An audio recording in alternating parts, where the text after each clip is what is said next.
Mr. B MiLkShAkE, Mr. Twisty, we got Anxiety Chick. Hi. Yeah. I was going to say antisocial. No. Close. It's one letter difference. It's AvPD. Yes. Avoidant personality disorder, which is different than avoidant attachment style. Yes, very different. Please, very different. Yeah, before when you started telling me about avoidant personality disorder, you know, my mind went right to the attachment style, right? But I didn't fucking know what the hell. And you were telling me about all these anxieties that you have and fears and stuff. And I could relate to some of those things, but it was totally different than the attachment style, which I'm very proud. So it was so interesting to learn about, you know, is it a cluster? It's a cluster C disorder, so the anxiety disorder. And I think what else is in there? OCPD and dependent, I think, is in there as well. Yes. So tell us what it is. So avoidant, what you usually see is mostly is a total lack of or fear of inadequacy. Like if you look into the DSM, it will be like somewhere in there. But I think if you take people with AvPD, that's like the most general thing, like this constant feeling of inadequacy, fear of rejection, and fear of criticism, which is like that has the overhand. And then of course you'll have smaller stuff like you'll have social isolation in there. There are some that are on the spectrum that go into agoraphobia, like people who haven't left their house in 15 years. That's not working. I was doing the but yeah, so there's, you know, a lot of people talk about fear of rejection and fear of abandonment. And I think fear of abandonment isn't really that, you know, it's something that we relate to unless you're like comorbid with BPD, which can happen. But we have more of a fear of rejection because the fear of abandonment is more like, you know, people come and go. That's the way life is. We're used to that. But as soon as you like, the rejection is so ingrained, like, let's say I tell you about my favorite book and you make the face like, that's not my book. Immediately, I'm just like, oh my God. You know, she hates me. You know, you hate the book, so you automatically hate me, kind of like that. So we get that a lot. But the fear of the inadequacy thing is the most present, kind of. You'll notice that most because it's like it's 24/7 almost. Like we can't do anything. You know, I forget to take out the trash. I'm useless, you know. the book thing, like I was telling somebody about my favorite book, and they didn't like the book. I think there's something wrong with them. Okay. See, and I think there's something wrong with me. Immediately, there's something wrong with me because you don't like my book, so that automatically says I did something wrong. I'm the bad kid. And the thing with something's wrong with you is because if it's criticism towards me, so my defense is there's something wrong with you. And that's the protection thing, right? Yes.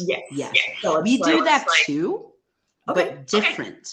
So like I will defend as well, but I won't defend in a way that I'm coming at you.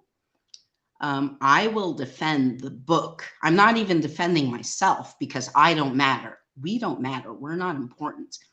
But that's, you know, it's, but the hobby, the thing that we love, which says everything about us, we're going to defend that because that's who we are. And if you don't like that, you're not going to like us. So the hobbies and the things that we like, we put that out first. Well, not first, usually last, but if we do share that with you and you attack that, we're done. We're terrified. We run away, and you get like the shallow stuff. Like, I'll let you know that I like Star Wars, but I won't let you know that when a new Star Wars trailer comes out, I'm like jumping up and down like a kid, and I'm watching that shit like 10 times. I'm not sharing that with you. You know that I like Star Wars, but that's it. If you make a face, nothing. I am echoing. I'm gonna do this thing. Hold on.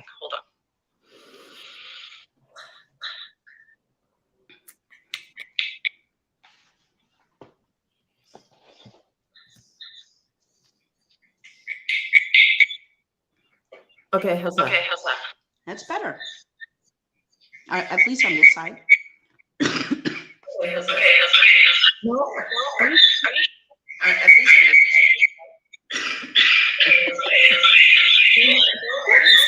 it doesn't sound right. I don't know what you're doing. It sounds like birds chirping. Hold on. I don't know what I'm doing. Maybe I need to get earpiece. Hold on. Yeah.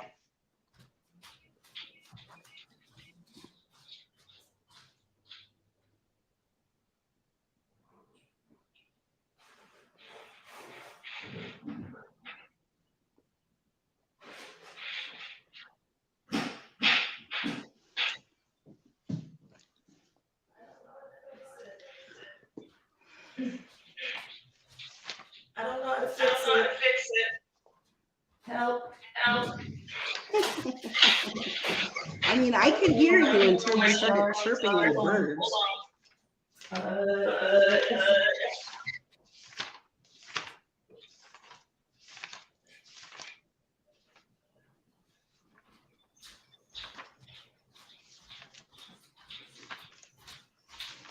don't know what to do. I don't know what to do. But you sound fine now. Well, to you, I think I can't.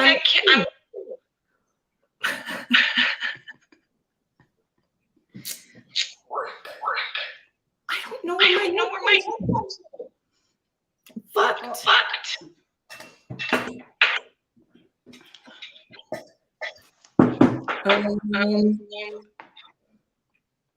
I can hear you just fine now. It was just a minute ago with the birds chirping or whatever that was. Mad. All right. I don't know what to do. Turn off the volume. Secondary. Well, I don't.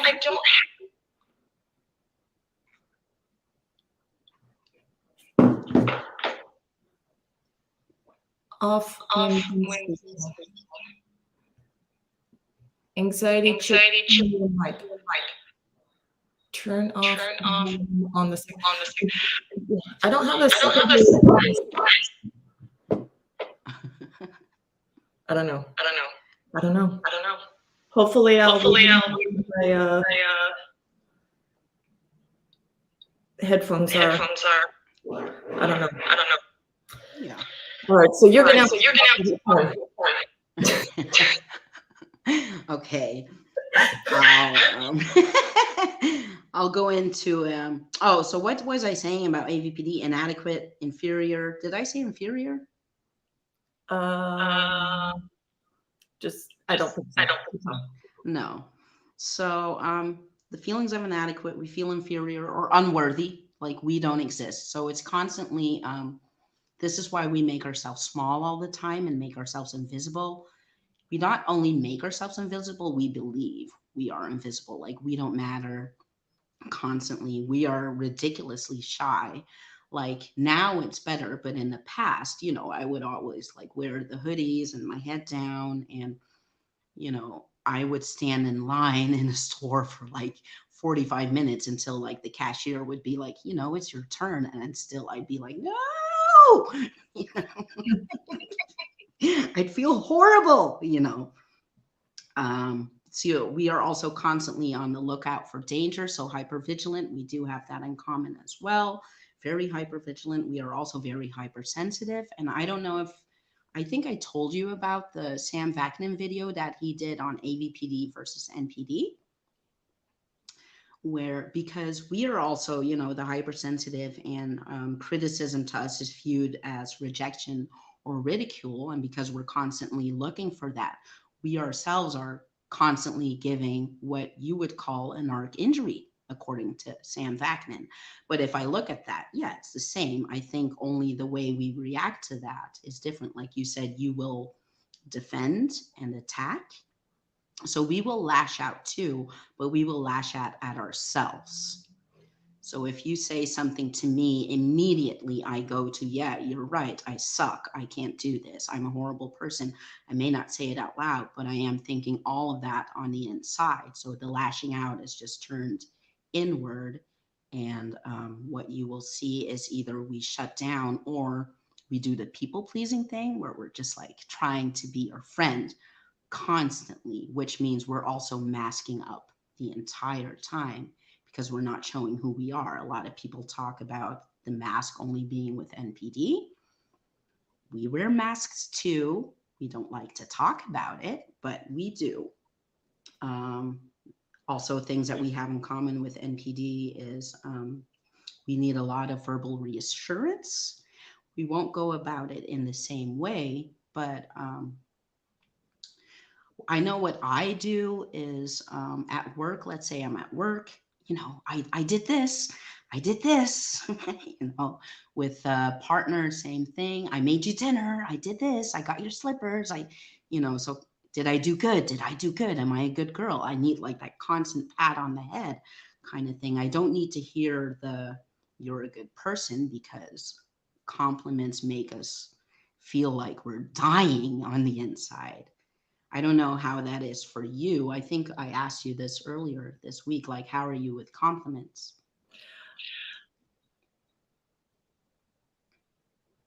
I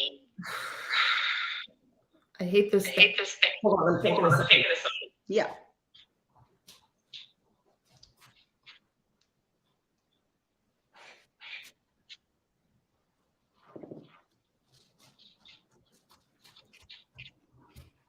Okay, I'm going to put my earbuds in.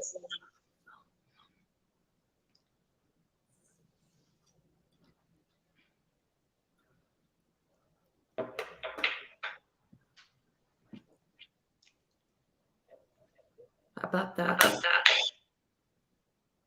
Yeah, sounds good. Delayed. Can you hear me? Yeah, I can hear you fine. No.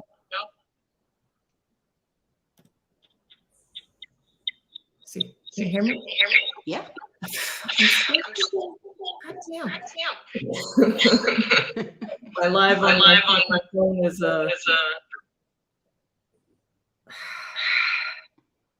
How do you usually do it though? Oh, but you haven't done a sit down in a long time, I think. No. Oh, this fucking.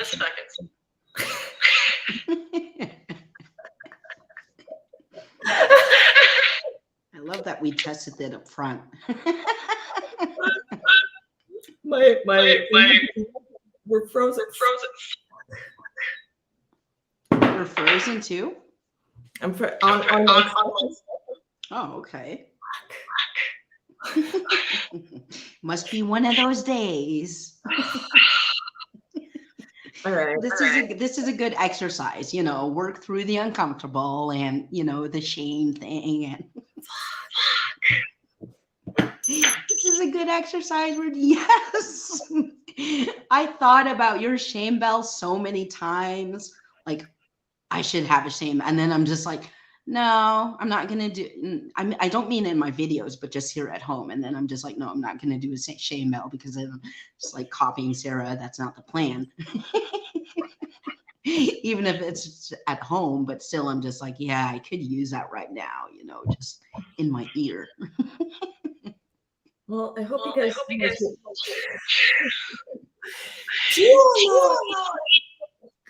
Damn. Okay. What was the last question? I asked you about how you do with compliments. Okay. In the past, not well. I mean, if you compliment like my hair, it's like, oh, yeah. If you're complimenting other things about me, that I'm not, that I don't know for sure that I'm fucking, you know, or a mask. So I know it's bullshit. So I'm just like, but you know, do you like go into it? Like if someone compliments you, are you like, yeah, like that? No. Okay. I think like when people were complimenting my channel when it first stuff, it made me uncomfortable. Yeah. Because I wasn't sure of myself. So I guess that's self. Yeah. And now I'm just like, fucking good. Learn something. You know. This is what I was telling you yesterday. I wish I had that. I envy that within the NPD where they have even, you know, the grandiosity and you know that it's a mask kind of thing. But even then, you know, where they have this, I'm great. And I even if it's, you know, they're like deluding themselves sometimes and they still believe it, but you know, it's like to mask up the insecurity. I can't even do that. You know, I can't, just the thought of going out and speaking highly of myself feels like I'm doing something so inherently wrong and disgraceful that it doesn't even. A question that you asked me was something about the grandiosity. And I told you that the grandiosity takes over to protect myself from my covert vulnerability. Yeah. So it happens automatic. And then it keeps me from collapsing. Okay. Because if I feel vulnerable and I let myself sit in like self-loathing and everything like that, then I'm going to get depressed and fall into this, you know. So my brain just automatically will, you know, make excuses for. I'll fall into the fantasy bullshit of my life. Yeah. I'm like, you know, looking in the mirror, like, you know, just affirmation pumping you up. And I think that's, you know, when we project out any of those vulnerable feelings out into the world, it keeps me safe. And it's done automatically. I don't even know how I'm doing it. Yes. And then there's this bitch on TikTok that was saying they know they project. They know they project. I'm like, oh.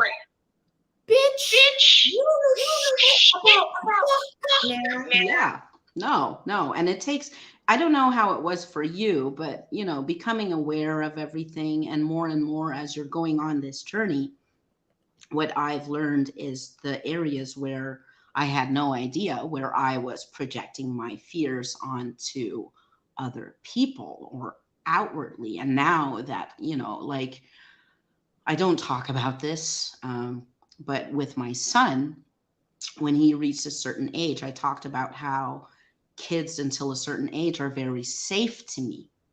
I feel very safe because kids are always honest. You know, if you stink, they're going to tell you. If they like you, they're going to tell you. There's no hidden agenda. So with my son, when he reached a certain age, I started to have fears that he was going to feel the same things that I felt in my teenage years. So what, you know, his dad and I are like, we're separated. So like his soccer games, I stopped going to his soccer games, not because I didn't want to go, because I thought that me going as a single parent would make him feel the same way that I felt in those teenage years. And I'm coming now to the realization that because of my own fears and projecting that onto him, that was me letting him down, you know, when trying not to let him down the way my parents did. But because of this fear was so big, I did let him down in that way. And I'm starting to see now how I projected those fears onto other people and outwards. And I wanted to know if that was the same for you within coming aware, or has it always been that you've always kind of knew or felt that you were projecting? No. Somebody's saying, I think your volume is too high. Fuck with your stuff.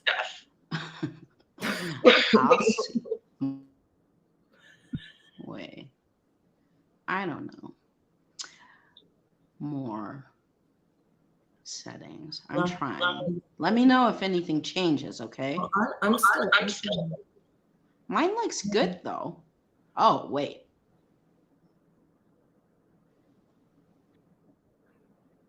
Oh, she got shut off. Maybe I'm not echoing anymore. All right, she's got to come back. Come back. So maybe it is her side. I do not know. I tried everything. And then I got 3 echoes going on. She disappeared. Well, she'll come back. She's got the thing. Let's see if she messages me too. But when she was talking about the whole projecting thing, no, I am completely oblivious that I am projecting any inner garbage onto my people. There we go. I'm back. Sorry. You were gone. I know. I accidentally hit leave. This is my first time doing a live, so I can't play with anything or that will happen. Is it just do you only have the volume on your laptop or your phone? Yeah. Not both? No. What the fuck? Because I wasn't echoing when you were gone. Oh, so maybe it is me, but I'm afraid to touch anything because I'll leave again. I have a question. Do you have headphones? I do, but I'd have to, God, I barely use those, so I'd have to look where they are. I know. Oh, good God. They're right here. See if your headphones, if that stops. I'll have to check. Well, I do have like the old school headphones. I'm not like the AirPod kind of person, but I know I was looking at old school because I thought that would help. Let me see if this works. Say something. Hello? Yeah, I can hear you. Okay. Is it better? Oh, it's better. Yay, we found it. Okay, it was me. See, this is where the inadequate comes in, because now my back is like sweating and shit, and I'm getting all flushed. No, I'm fucking happy, man. This is great. You take all my anxiety now. You can have it. Yes. It's a good thing I'm having a drink though, because we'll just blame it on the booze. Okay. Yeah, exactly. All right. Thank you guys for still hanging out. Yeah. Technical difficulties, but you know. Fast forward 20 minutes. Okay, great. Now I can talk too much. Yes. Right. So let's talk about also, I did, while you were gone, I was talking about the projection thing. Okay. No, I do not know that I'm projecting. It's really, you know, just to think about my past and all the times that I projected through childhood, through everything. I made my feelings everybody else's fault. Okay. So, like when you're thinking, going to the soccer game and you're the single mom and blah, if I was feeling any of those feelings, I would automatically think, there's a problem with them, or them. I can just tear you down for being married and going to be you. Fuck's sake, you have to mask up for that man or that woman. It fucking sucks. Like I'll go to the big warehouse shopping, right? Yeah. See the just the depressed husbands and stuff, and I'm just like meh. So anything to make me feel better about myself. Yes. Automatic protection thing. And yeah, I was just gonna say you might feel better because you can do that. Yeah, but there's that underlying. There's always something in the background. Okay. Okay. So it's almost like, there's always this ghost just like hovering over your shoulder, and stuff, and you're just ignoring it. It's like A Beautiful Mind, right? Yes. I don't know if you've seen that fucking movie. Okay. So the people are walking around, his friends and all that, and they're not even real. And he has to ignore them to just, live life and stuff. So I have to ignore any negative shit that I feel about myself. And then, it's like whispering, it's like, oh, they're the shit. They're the shit. Wow. Yeah. So it's like, if you saw somebody getting angry, or you saw their mannerisms change, their face changing, or their tone of voice, you would probably think they're mad. That's me. Yeah. Yeah. They're mad at me. Yes. I'll do the same thing, but I'm not going to turn it inward like there's something wrong. I'm going to attack you. Oh. Yes. So I'm going to believe that you are pissed off. And then my attitude and everything's going to change. And where you would have more anxiety, mine would be, attack or avoid you. And then that's where all the really shitty little tactics come in to protect myself. It's all about protecting myself. So, it's like, oh, she's the devil, the demon, ripping me apart and, and everything like that. And I'm just like on a fucking autopilot because I got to keep my feelings or any vulnerable feelings safe because you already activated that. And when I say you activated that, I'm making shit up, man. Yes. It's all fucking made up. Yes. So one thing is really good, which I'm sure that you were working on too, was the CBT thing. Yes. The mindfulness thing, and to be like, their bullshit is their shit, Yes. Nothing to do with me, nothing, Yes, because like I don't do it now anymore, but in the past, this was a huge thing for me. Like I could be walking down the street and I'd see someone in the car and I'd stick up my hand to say hi. And if they didn't wave back, immediately I would go like, oh my God, I did something wrong. They're mad at me. They hate me, blah, blah, blah. But now with years, I'm not talking about a few months. I'm talking about years of practicing these mindfulness things. I still have that immediate like, oh my God feeling, but I can now turn it to maybe they didn't see me. Maybe the sun was in their eyes. They were playing with the radio. Maybe they are mad at me, but if they're not telling me, that's on them. So but that has taken me 5 years to get to this point. So it's not going to happen overnight. I've been doing this mindfulness stuff for 5 years, and I still have that initial reaction of, I did something.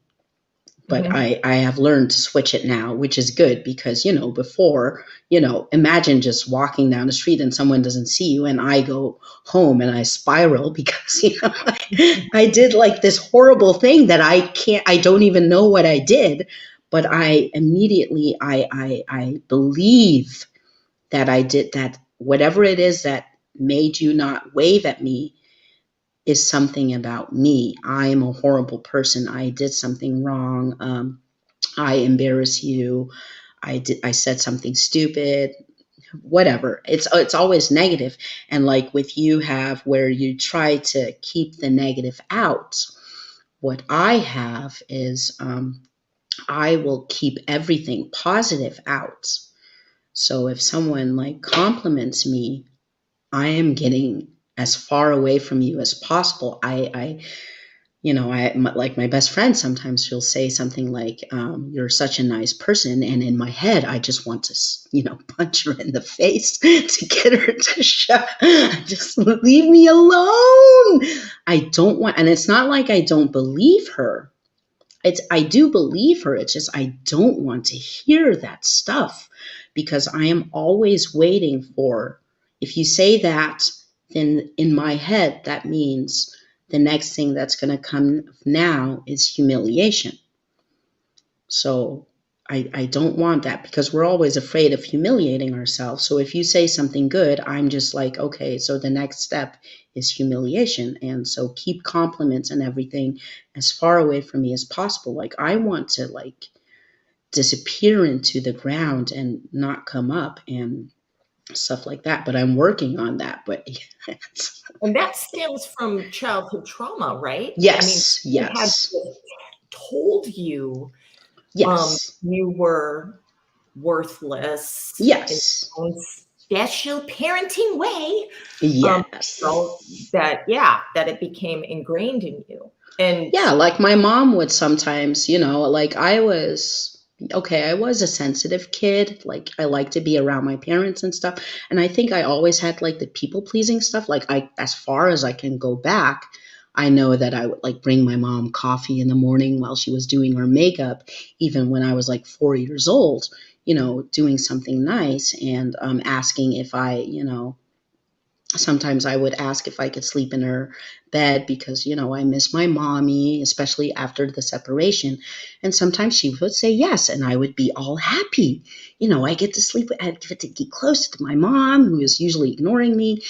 So she would do that. She would like sometimes wake me up and have me, oh, you can come sleep with me. And then the next day in front of her friends or in front of my brother and sister, she would be like, well, your sister stinks, or she snores or she does this or, and I'm just sitting there just like, what the fuck just happened,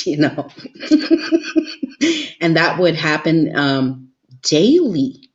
It's not just once or twice where this happens and you're humiliated as a kid. That would happen daily. Like I remember this one time I was away at camp for 10 days and I would get letters from her like love bombing, and I miss you and this and that is going on. And then the last day of camp when all the parents are picking up their kids, my mom doesn't show up. And I have to go home with the truck that holds all the tents and the backpacks from the kids and everything. And I get home and my mom is like, well, don't complain, you got home. Whereas my brother, who would come home the same day, he was a golden child. The red carpet would be laid out and his favorite food. And I get sent home with the truck that holds all this stuff and I'm not allowed to complain because I got home. So that's a very painful place to be as a kid because you don't understand. Like until I went to therapy, and this is when I'm 36. Until then, I honestly believe my mom just didn't like me as a person. Mm-hmm. Because I had never been in a toxic relationship before. I like a cluster B, let alone NPD. Narcissism was, for me, it was someone who liked looking at himself in the mirror. That was it. Mm-hmm. And I must say, I did grow up in a very sheltered town. Think Little House on the Prairie meets the Shire from Lord of the Rings. So I don't know about bad people. And like I said, my mom was just someone who didn't like me. So when I got into a toxic relationship for the first time and went to therapy, that's the first time I learned about everything that was happening to me in childhood and why I ended up in the relationship that I found myself in. Because a lot of people, you've been in the victim groups too. They'll stay in that group for years and years and years. And I remember when I came out of that relationship, I wanted to understand. I've always had this thing. I know that you have that too, this thing of wanting to understand why people do what they do. And in the victim groups, I wasn't getting those answers because, they're demons and they need to be sent to an island. And that's how I ended up in the NPD chat group, because I just went into the lion's den thinking that, well, I'm not finding things here. I went straight to therapy, but I also went into the NPD chat group, and Michelle, who was still there, she took me in and she started pointing out things like my lack of boundaries and shit, because I had no idea. So that has been very helpful for me. But the childhood trauma didn't come up. The correlation between that and my relationship then didn't come up until I went into therapy. And I was 36 when I learned that. Until then, my mom just didn't like me and I was a bad person, Do you have a better relationship with your mom? When that happened, when I went into therapy, and the only person that knew within the family was my brother. And I remember one day my mom called me and she was wanting to find out why every Tuesday and Thursday I need a babysitter. And I didn't, I had this feeling inside where, you shouldn't tell her, but, she kept pushing and pushing. And eventually I told her. I didn't tell her why. I just told her that I was going to therapy 2 times a week. And till this day, I don't know if it was on purpose or unconscious, but she thought she hung up the phone, and I hear her telling to someone, I don't even know who was there in the room, she's in therapy because she's on drugs.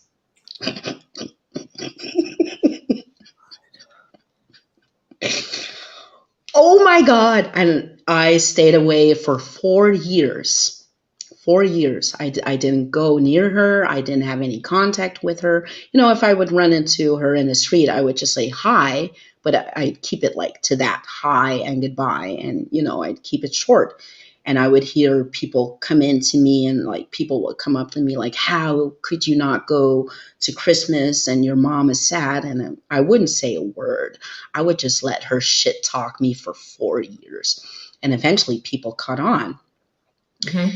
And so then my stepdad did get cancer and got sick. So I started to pay some more visits. But because I put up those boundaries and stayed away, she is now more, she's telling people, oh my God, I can't believe I get a second chance.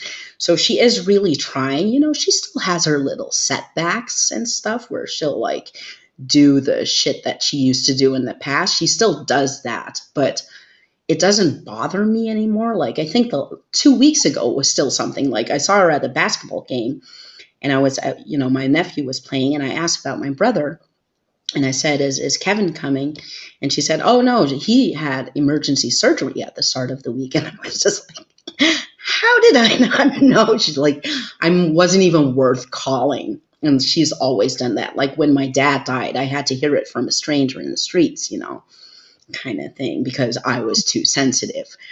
But, when that happened 2 weeks ago, I just laughed in my head, more like, you're still up to the same shit, but it doesn't bother me. And because it doesn't bother me anymore, she doesn't try to push my buttons anymore. And she's more welcoming and opening at times. She'll still try a little, but it's not like in the past. I couldn't even spend 5 minutes with her because she would just, and now, weeks can go by. I go by almost every week now, and she doesn't try shit anymore. There's always like 6 weeks in between. You're lucky, man. I can't with my mother. It's like, your feelings weren't validated when you were younger.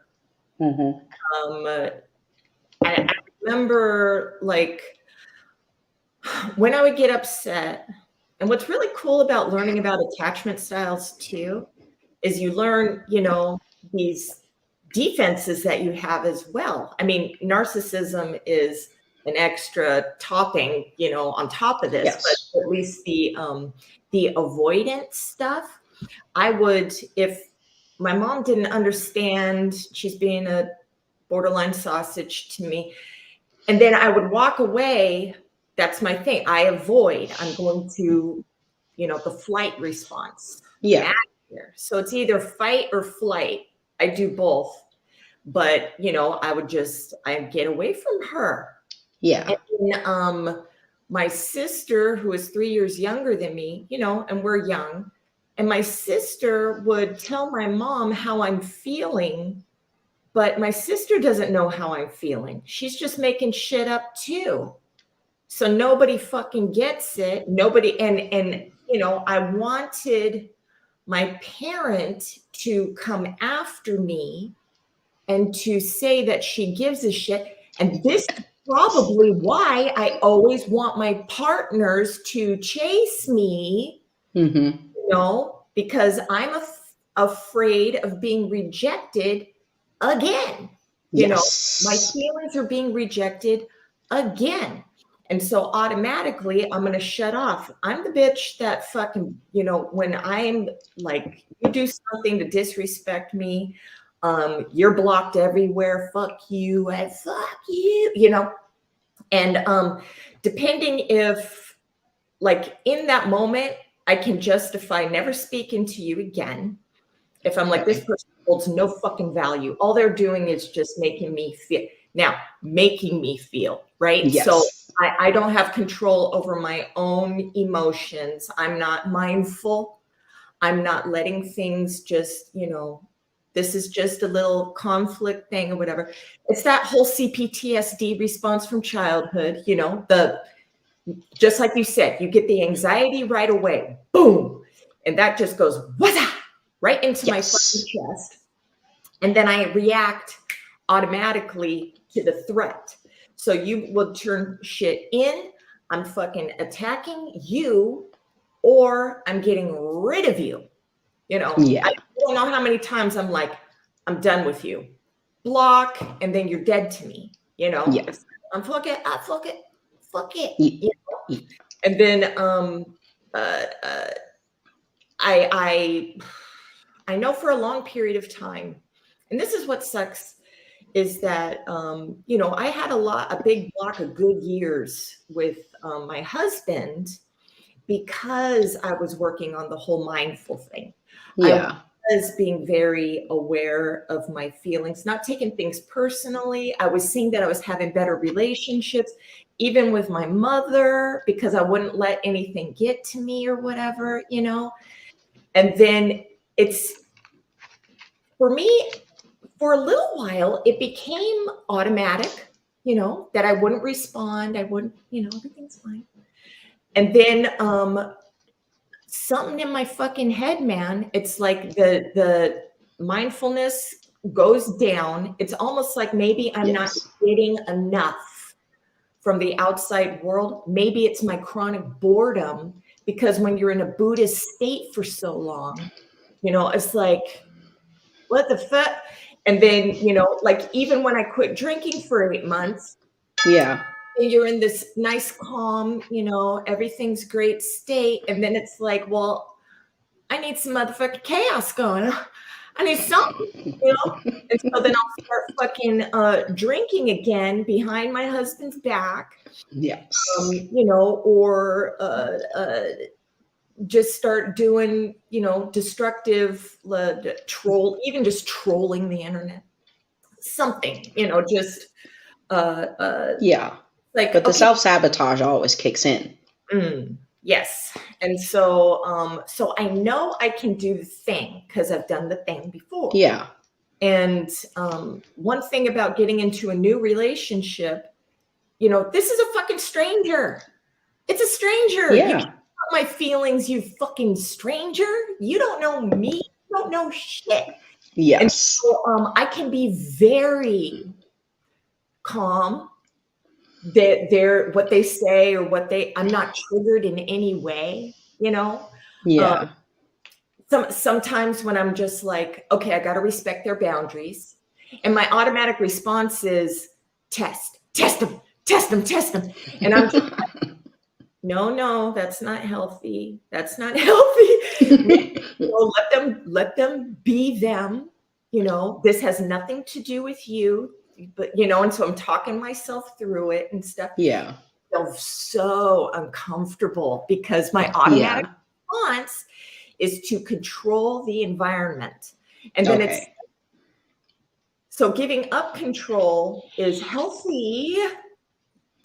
But when you start to get to know your person over time, they get to know all your insecurities. They get to know your vulnerabilities and everything. And then you feel like they're using them against you and they're fucking plotting and then that's my paranoia coming out. And you fucking said that because you knew that you were going to trigger me. And then I'm and then I'm projecting. But at least with my last relationship, I kept my moments down to like once a month, Okay. So I was doing pretty well. And my once a month is like during my period, right? Yeah, but that's okay. It's your period. Oh, it wasn't okay with him, man. It wasn't okay. But I mean, if there's any fucking guys out there, watch my PMS video. God damn it. Because it talks about how our hormones change every week. And which week you need to be a little bit more understanding. And then the other weeks, we're a lot more understanding, So, but, everybody has their own childhood trauma. Everybody, there's levels. There's different, experiences. Some of us have had the same experiences and we react in a different way.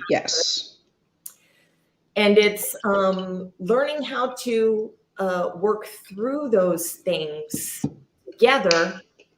And it's really fucking hard when you have a personality disorder. Because, these things are like ingrained in our DNA. It's part of our flesh. Almost, Yes. And that's the thing that, a lot of people are like, well, you've been in, I get this a lot because I've been in therapy since, I even went to therapy for a while I was still living at home to talk about the relationship with my mom. And then I've been in therapy since 2016, which is a long time. So people are like, well, shouldn't you be done by now? Shouldn't have help by now? And I'm just like, do you understand? There's no end goal. No, there is no end goal. Like I said, I am happy that I am now at a place where if someone doesn't wave back at me, I don't go home and spiral and feel bad about myself for 3 days. As I will still have like a moment that's not going to go away. That's always going to be there. And it's not just that. I have it in other areas too. You learn to manage it and with CBT, you change your mindset, but that initial reaction is always going to be there. And if you're not working on this shit 24/7, and you let that slide, it's not like riding a bike, where I'm going to stop for now because I'm good and we'll see how I am. And no, you have to do this 24/7 every day. And what some people, what I've learned, what I've noticed is that most days it goes well, but there are so many days where you just have to fight yourself from the moment you wake up till you go to bed. You have to fight every instinct. For me, it's like, come on, let's just go and let's not spiral. And, what I used to do is just disappear into music. I would put on, I thought I was having a good time. I would smoke my weed and listen to music all night. But I did that for months. I wasn't sleeping on the couch. I wasn't crying. I was eating healthy, but I wasn't going out and talking to people. I wasn't dealing with, I was avoiding as well. Music is my safe place. Nothing can touch me here. So if nothing can touch me there, that also means that I don't have to deal with whatever's going on. I don't have to feel what I'm feeling. I don't have to face rejection. So I'm not going outside unless I have to go to the store. And, in the store, even, the rejection is there. I don't know. Do you have that too when you go to the store? Like, oh my God. I hate going to the store. I get a lot of anxiety when I go to the store. I don't, being around people, man, I don't know. I'm like, I have to have blinders on, where it's like, I'm just going Yes. to get, I don't want to talk to anybody. I'm still smiling if they smile at me or whatever. And then, I get my shit and get the fuck out of there. I feel more safe being isolated, but just like with you, I would be drinking, I would be sucking on my edibles, I don't smoke, but I would do an edible or whatever. And then, watch something funny on the show or, like taking a break from massive research and stuff. But yes, it doesn't last that long. It's like, I'm always looking up shit. I'm always wanting to find out what, about me. Why am I like this? Why am I reacting this way? What is more? And I'm always learning. And then you have the assholes coming up here saying, narcissists know who they are. And I'm just fuck you. You know how many years I've been researching, trying to figure it out. And every day I'm learning something new. You know what I just fucking learned? And I'm going to make a video on this shit too.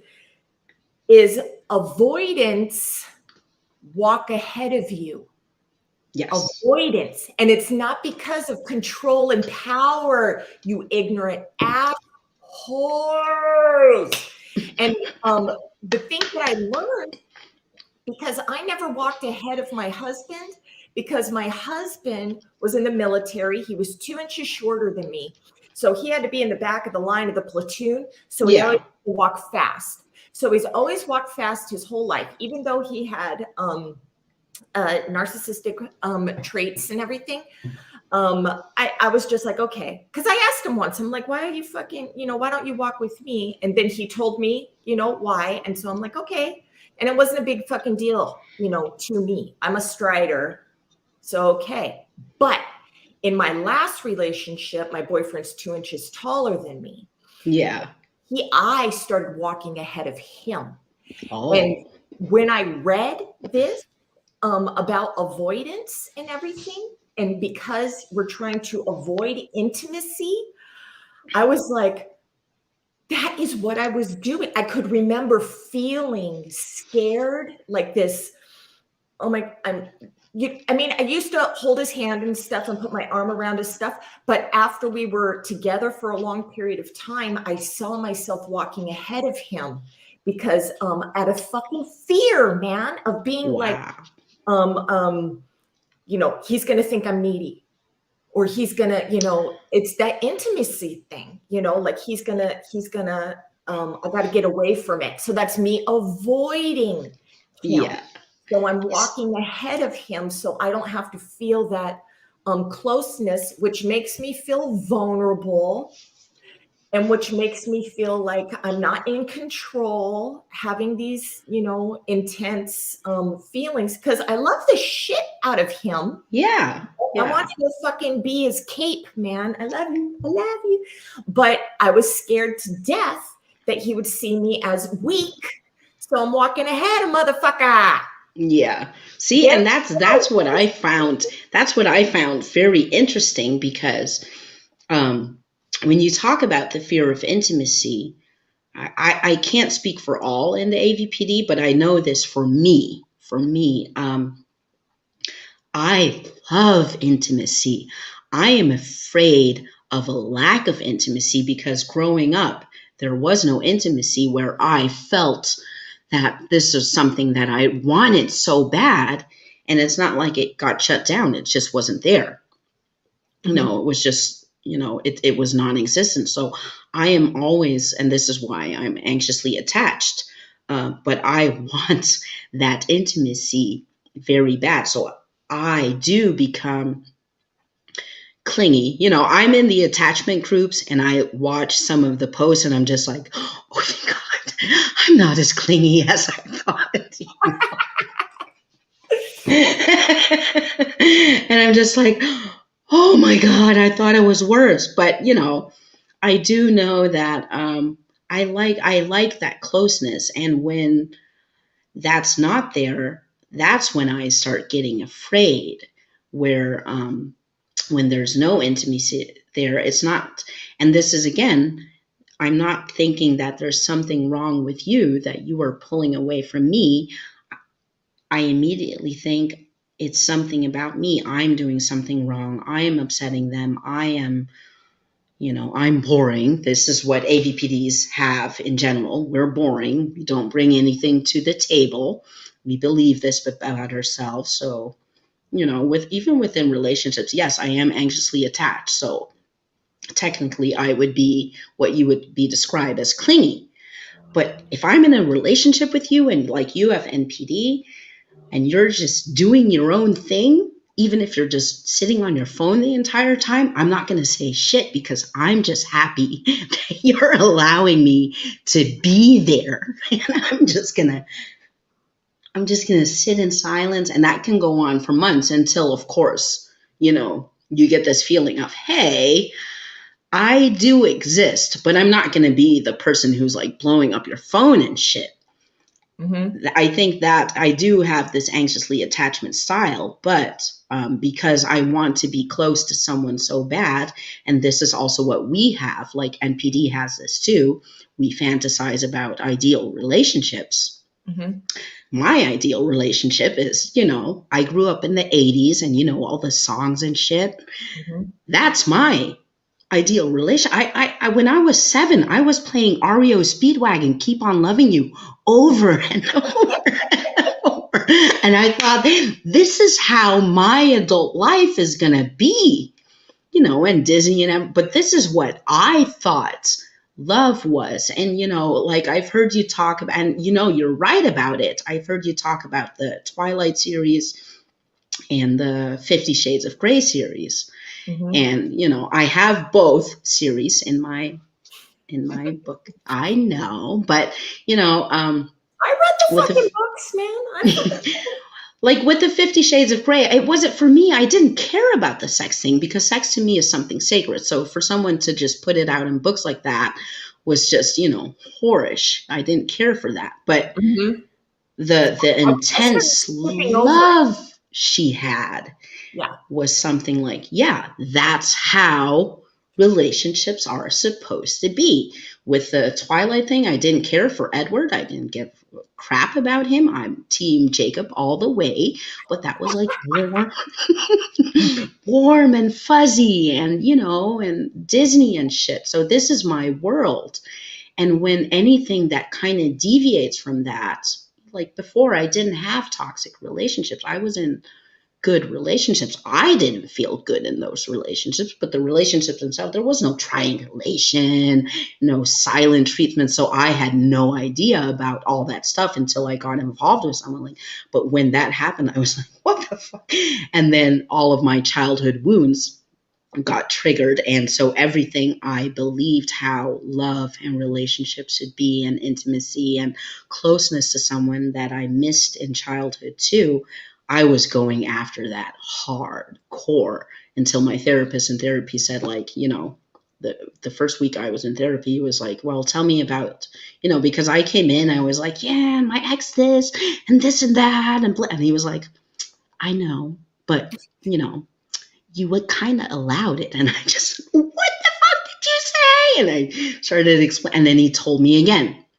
I got mad again. And then he said it again. And then it clicked. And I was like, holy shit, I did allow it. And then he said, now tell me about your parents. And I started talking. And then he said, do you notice something? Do you notice the similarity is like, oh my God. I was dating my parents. Yeah. But if you're in victim groups and you're not going to therapy or you're not, reflecting, you're just going to be like, yeah, they're demons and they should be on an island and they should all die. And, they're non-humans and whatever. But, when you see that, I was just like, okay, so I need to keep that person away from me, but he's still a person. He's a person. Well, even the what's more that to get you out of the pain, that you're suffering with during a breakup with somebody. Yeah. You feel so much better when you do learn about your childhood trauma and the things you're trying to work out through with your partner. Now, your partner can be a toxic shit, and that's because your parents were toxic shit. Okay.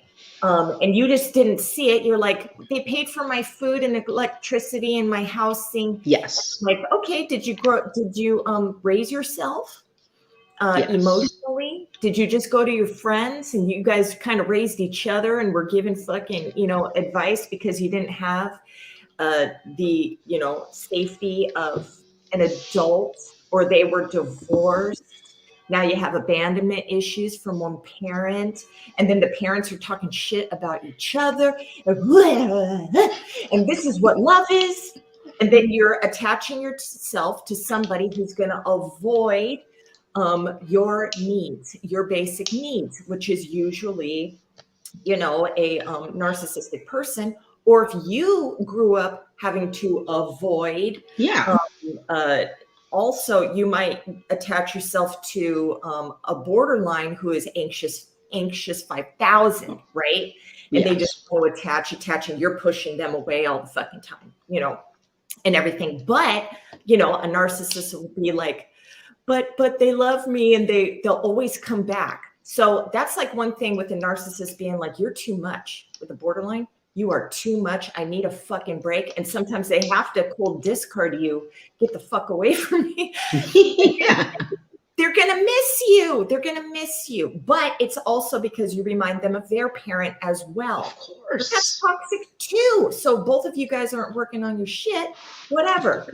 And then, I made a video on TikTok that's like, I'm testing to see what your childhood trauma was, because if I know that your mom or dad was like me, you're going to be attached to me, which will make me feel safe because you're going to put up with my shit.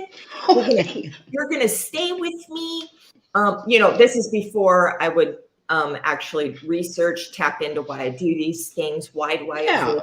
Why do I be, this was before. So I had to make a video to be like, no, it's not because you're the most beautiful, handsome motherfucker on the planet and you got, and that's why I'm after you. It's not because you're the most beautiful woman and you got your shit together and you're so independent and I need to go target you to destroy your fucking life. No, bitch. It's because there is something broken inside of you under the surface that's going to be tapped into. Stop it. Stop with the empath bullshit. Yeah. Get off. Yeah. There's no fucking thing. Like, I know, like for me growing up, I would walk around, even as a 4-year-old, I would walk around in the backyard. Do you remember the movie Pete's Dragon with Elliot? So I was always waiting for either Elliot to come in to save me or Superman to come in to save me, because, we talk a lot about empaths and how they're like trying to save people. I was always waiting for people to come in to save me. And remember the call we had about the LDR? This person had a Superman tattoo.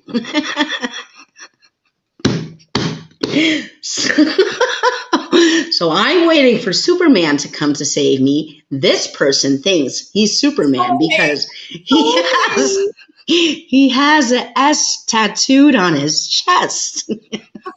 So we're like, oh my God. Yeah. And, so when you start seeing all that, it just becomes so stupid. And then the nights that I would sit listening to REO Speedwagon suddenly make a lot of more sense, where I'm walking around waiting for Superman to come in and save me makes a lot of more sense. I am just waiting for, because I believe I can't save myself.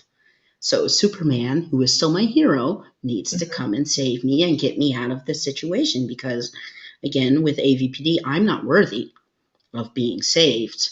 So, of course, I remember I fell out the window when I was 5. And on my way down, my mom still has nightmares about this. And for the longest time, I thought this is why she hated me.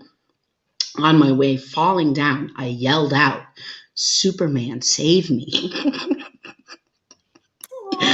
I was 5 and he never came. So, but when you have an AvPD mindset and you're waiting for Elliot or Superman to come in as a kid and they're not coming, plus you're having all this shit at home where, you're ignored and neglected, and your dad is like out of sight, out of mind, tells you that stuff to your face.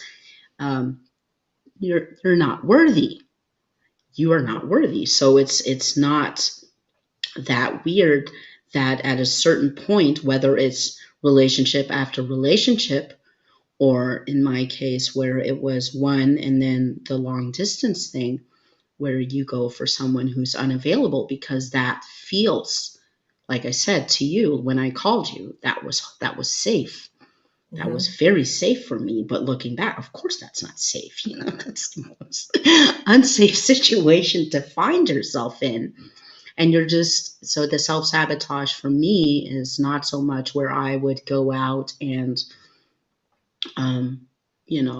go on to, I hate to say Target, because I know you don't like that, but just, in lack of a better word, I'm not going to go out to, put my pain on other people. But my self-sabotage comes into destroying my own happiness by going for situations or people that are unavailable, or doing things that will hurt me personally without affecting others in the long run. Like, for years, I was afraid to open envelopes. I know that sounds crazy, because, I could pay my bills and everything. It was just anticipation of not knowing what was going to happen. So in the past, I would get bills and I just wouldn't open them because I was terrified. But, you get bill after bill, and before you know it, you're in debt and shit. And for 2 years, I had someone opening my envelopes for me because I couldn't do it. Now I'm doing it on my own because I've done a lot of therapy and work on myself. But for 2 years, I had someone sit next to me, open my envelopes, and then, I'd be calmed down and okay, and then I'd just pay for them.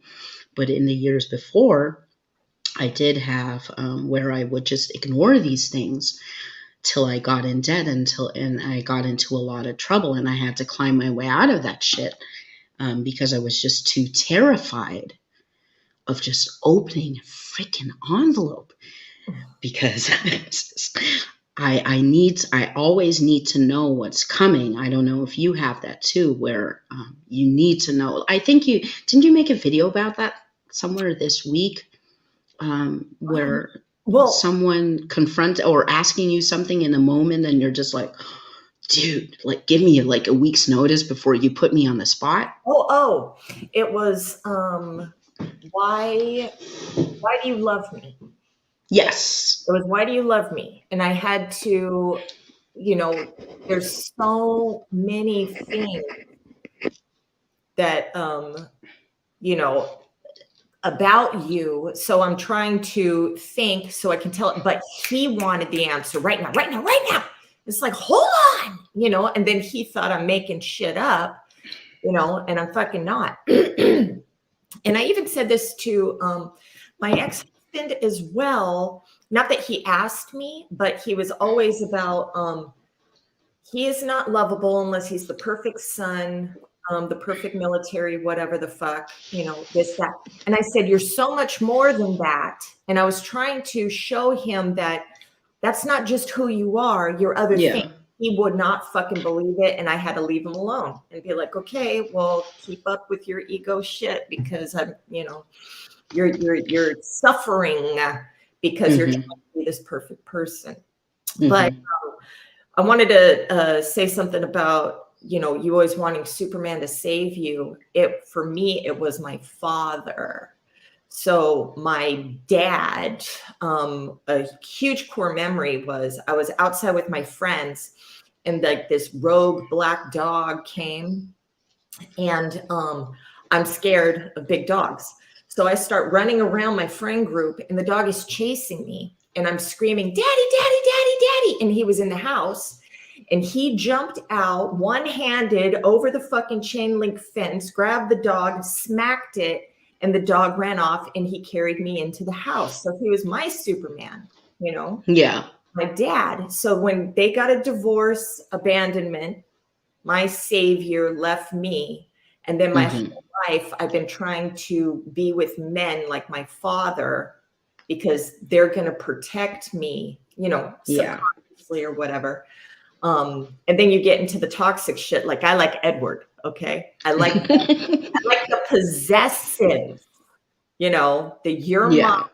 And he gets angry when she gets into, you know, almost gets hit by the truck when she fucking trips because she's so clumsy and he gets mad and shit and everything. And I was just like, you know, this is my thing. I love this. The possessive person, I do like an angry man for the outside, but you are my protector, you know? Okay. I mean, you're nice to people, but if things bug you and you're angry or whatever, it's due to them, never me. You know, I am your safety and you're my safety. That's my dream. You know, my dream is mine, protection. And I know that that's it's toxic, but I fucking don't give a fuck. Now, one thing I will do is, you know, I will let you have your boundaries. Okay. So I'm learning that. I'm learning not to control you. And I don't want to control my partner with my attitude. Change. No passive aggressive shit. I don't want to silent treatment you. And this is all because of my own anxiety, paranoia, projections, and stuff. So I don't want to do those things. I want my partner to feel safe, but you know, it's still happening some fucking things. My partner isn't going to feel safe. I'm not going to feel safe with him because I love toxic men. So if I'm gonna, that's my fault. So do you think you would get restless around someone who is like more secure? I have never bored been with a secure motherfucker. Or more bored. Maybe not restless, but bored. Yeah. I mean, it's boring. I mean, I'm learning, you know, to enjoy the downtime, you know? Yeah. And stuff. I was learning how to be in my person's space, but he avoids too. So, you know, that's a problem. So it's not like I was with a secure person who, you know, and I'm the avoidant or disorganized person where I can come to him for reassurance, not feel weak myself, him, you know, tell me the truth, and then everything's fine. You know, it's like he's feeling the same things that I may be feeling. So he's avoiding telling me That motherfucker kept his mouth shut and just kept everything in his head, thinking that I'm fucking with him all the time. So that doesn't work, you know.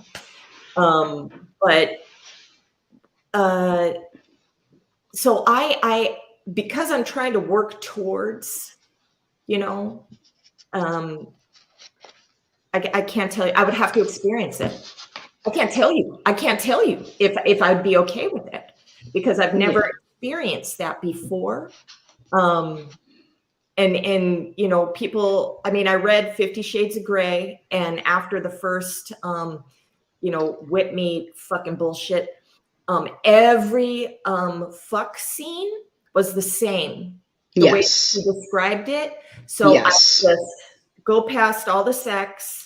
Exactly. Go back to the psychological. To the story. Yes, exactly. Yeah. I've read like darker romance novels where there's demons. You know, when there's like normal women and demons, or demon hunter. I mean, just dark, very dark shit. And my favorite was the guy who couldn't have an orgasm unless he stabbed himself. Oh, wow. Yes. Oh my God. Like, if I like true crime. I like real life stories, stuff that happened, people that escape cults, but I also love true crime. And Dahmer, every time, I remember when he got arrested, I was 11. I remember where I was sitting, just staring at the TV and watching the people in the hazmat suits come out with the blue barrels. I can remember that shit. But whenever I read about him, like I have a few books about him, or I watch a documentary, every time I'm just like, I just want to put that kid in my pocket, you know, because he has such a fear of abandonment. I'm just like, come here. And, you know, I'm a girl, so, you know, he wouldn't harm me, you know, so I don't know. He liked that dark skin, girl. He does, but I don't have a penis, so I guess I'm fine, you know. But yeah, and if you try to explain that to people, they just give you like this, what? Yeah. Well, I read a bunch of books on him too, and the detective, you know, who actually talked to him, and that was such a good fucking book. Yeah. Because Dahmer was so honest. You know, he just fucking, and I was like, oh, I just love this shit. You know, it's like, you know. Yes, I love Dahmer because I can't stand Ted. I cannot stand him. You know. Oh, I like him too. Not as in I find him attractive, but I love well, his mind was just he was so I mean, narcissistic. Yes. That, you know, I'm just like, you know, I get him. He's always trying new things, he wants to look like the good guy at the fucking oh God. I'll plead guilty right now. I just wanted to slap him. Just the suicide call the suicide hotline. And when he escaped twice, and he asked the detective, like, did you see my escape? And I was just like, I need to fucking punch you for being an ass. I don't. He is too grandiose for me. But Dahmer I liked. Kemper I like a lot because he was very honest too. You know, when after he unalived his mom, he was just like calling the cops. He was like, yeah, I'm done, because what else is there to do? I know. Yeah. And then so I like that. I relate to him ripping out his mom's voice box and putting it in garbage disposal. Yes. This is what I had as a kid, even, you know, when the Dahmer thing happened, I was 11. And a lot of kids shouldn't be interested in this stuff. But it wasn't so much that I was, you know, like, wow, what did you do? It was more what brings people to this point instead of like judging and stuff. I wanted to understand, like, he did what? Why did he do that? And, so my bookcase, except for the 50 Shades and the Twilight, is mostly just true crime and real life stories. Like, I don't know if you're into cults. I've researched them. Yes, I have. Okay. Also, it's okay. This is what pisses me off. Have you ever seen a cult leader do word salad?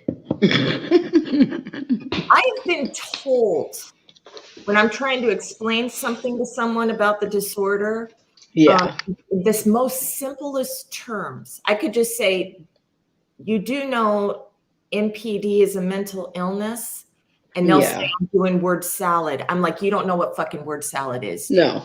Because if you watch a fucking cult leader, you're like, what the fuck did you just say? Yes. I don't know what the fuck you're saying right now. I'm just like, what? Like, sometimes I'll answer a question. I did this to you too, right? Where you asked me a question, I answered it the way I thought, what I thought, you meant. Yeah. And then I notice when I go over stuff, I think people think I'm dismissing what they're saying. And I'm not trying to fuck you up in any way. No. My brain is, really seeing something else. And so I'm like, you really have to tell me to clarify. You really do, because I'm answering things that you didn't fucking ask. You know?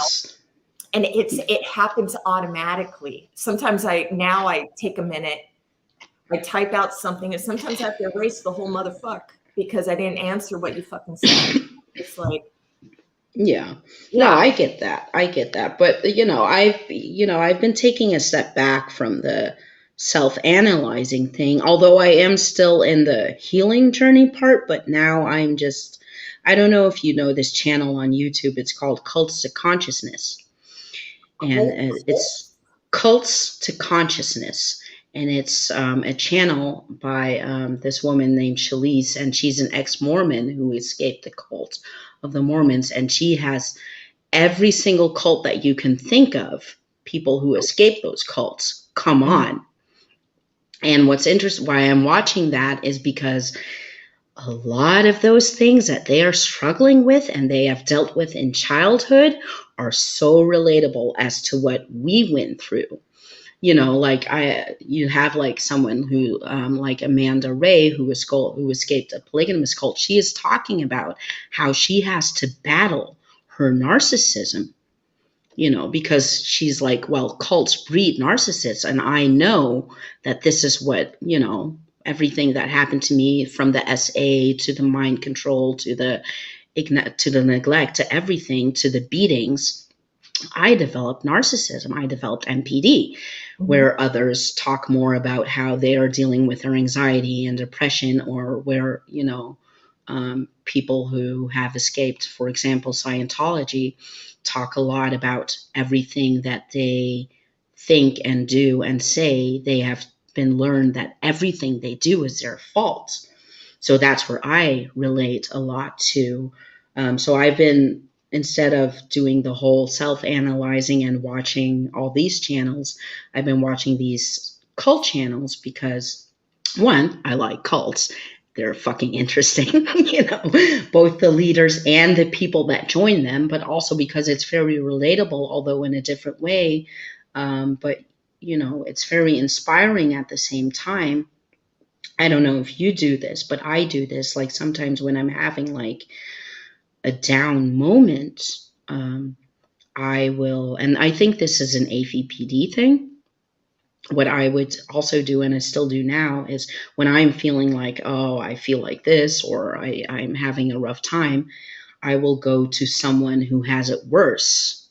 And then, like, I shouldn't complain because someone has it worse. It's like the equivalent of, when you're not eating your food and your parents like, well, people in Africa are hungry. So I do that. I don't know if you do that, but I do that. And I think it's a way also to just, again, to dismiss my own wants and needs, But I have noticed that it does help. And what I've learned within the cults thing is, I don't know if you know this thing called the bite model. And it's not just about cults. It's also about toxic relationships. And it's by this person called Stephen Hassan.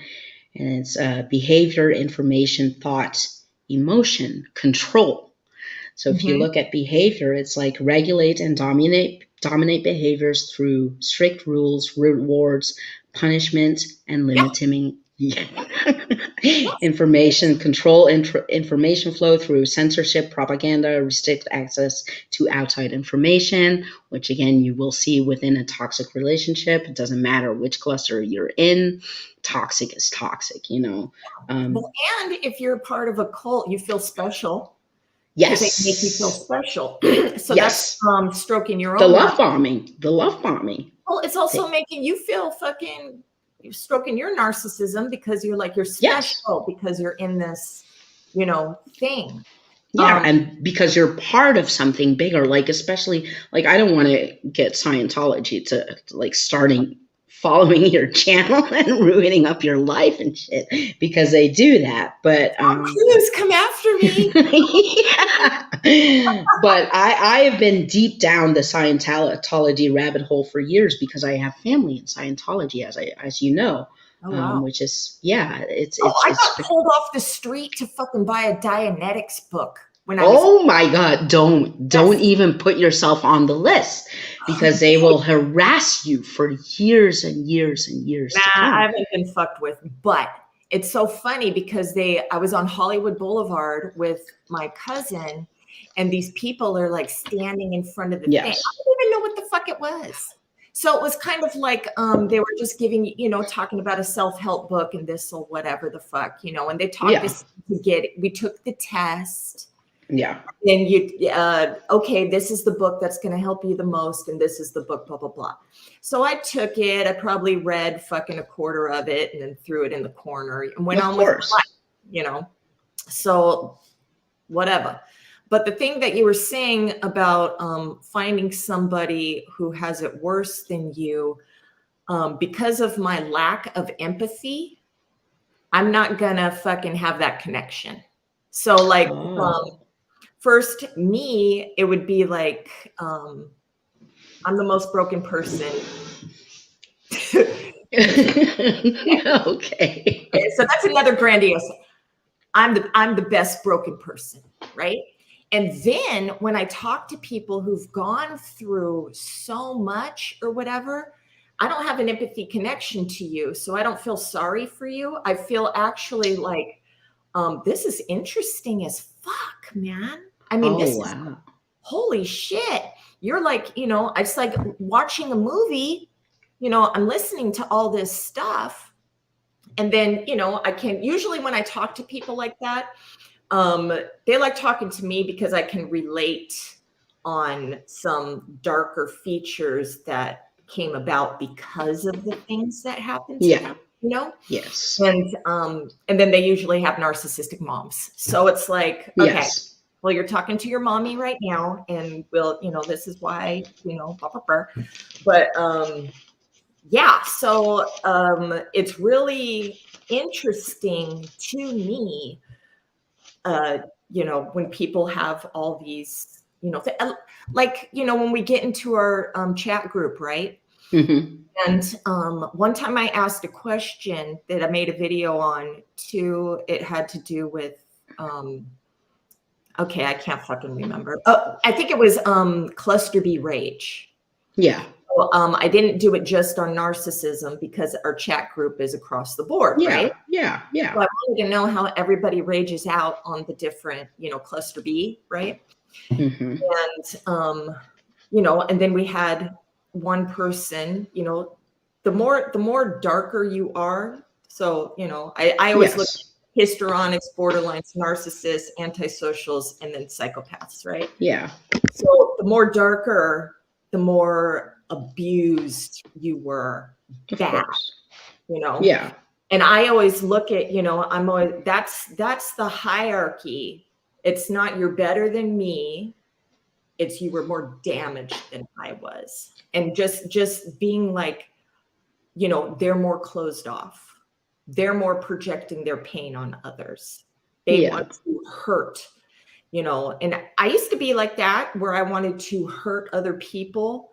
I thought it would make me feel better. It doesn't. Yeah, it doesn't. No. So when you get tired of it, like, I didn't feel shameful about it, but I was just like, this isn't helping. And, you know, and then you're, you know, you still fucking hate everybody. Yeah. But do you think it's a matter of how worse it was what you went through as a child, or character?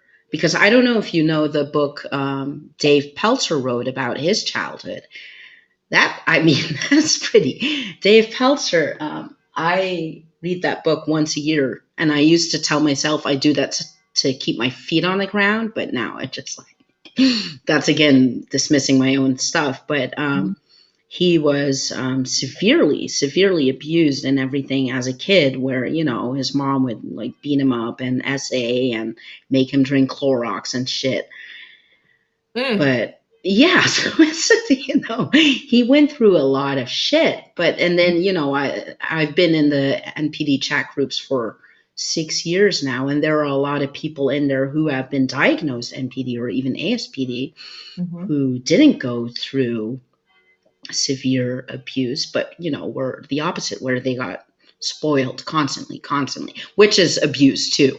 As we know, a lot of people will deny that, but when you're constantly spoiling your kid, you are abusing them, because kids need boundaries. But so do you think it's a matter of character or what someone went through? I think, to me, it's what you went through. I mean, that builds character, your history, right? Okay, so they're probably hand in hand, right? So what you've gone through, just like, I went out to dinner with my golden child yesterday, and he has to go on business trips. Yeah. Well, he has never, you know, flown since he was a very small child, and somebody else is taking care of everything. And because my husband used to call him the prince, because I took care of all of his stuff, but he was always grateful, you know. Yeah. He wasn't entitled to it. But because I always took care of all of my kids, you know, needs, because I was conditioning them to always need me so they can't grow up.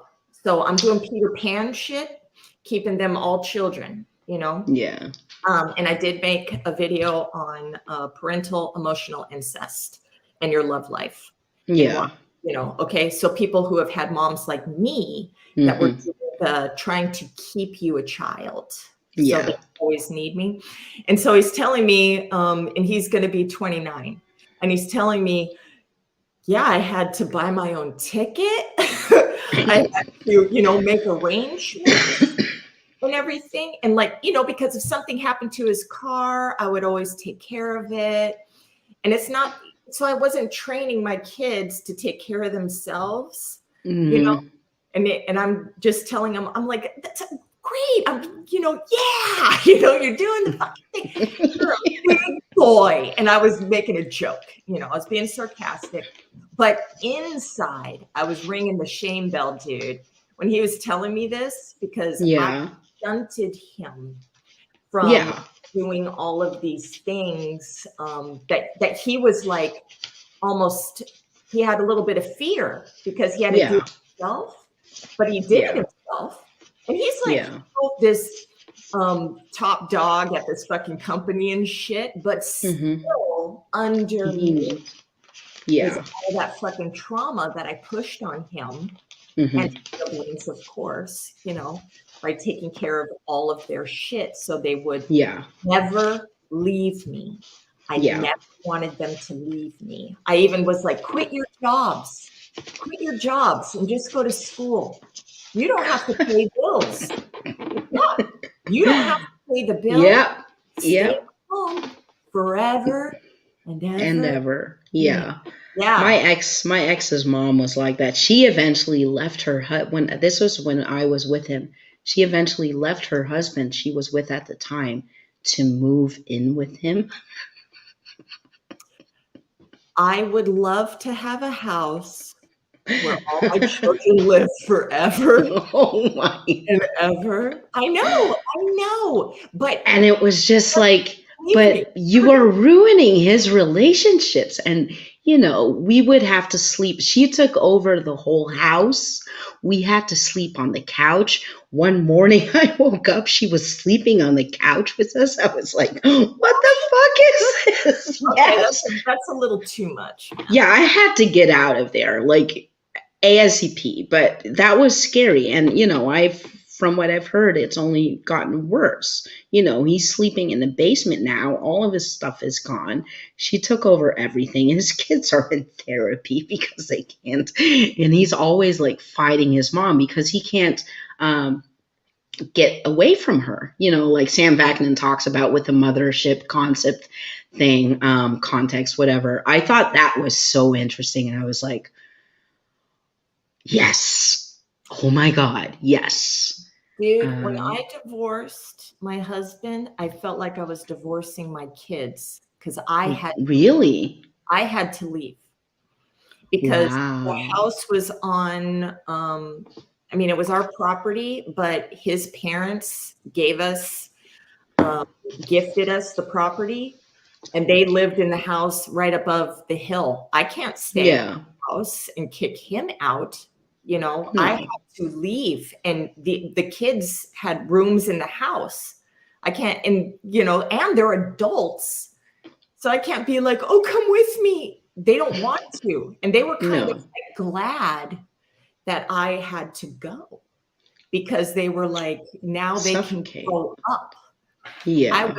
So I didn't grieve a divorce of my husband. I grieved not being able to see my kids every day. My purpose was gone. My whole fucking life was over because I didn't have my kids. Yeah. Yeah. So you have Mikey now, but has that changed? Oh yeah. Because I learned, you know, when I started my channel, you know, then I'm learning about myself, right? Yeah. I'm learning why I did these things. I'm learning that I was a toxic shit, you know, and that I was a toxic shit to my kids, what my kids have to deal with now, that gift of trauma I gave them, you know. I mean, my husband did too, but we're talking about, of course, we all do. And so after learning all of those things, I was able to have that boundary with my children, you know, not control my children, not nothing. Yeah. So now when I would see, you know, them, everything is about them. So, you know, talk about yourself. I have no fucking opinion. I'm not going to push anything on you. Yeah. Nothing unless I'm asked, you know. I'm just big ear.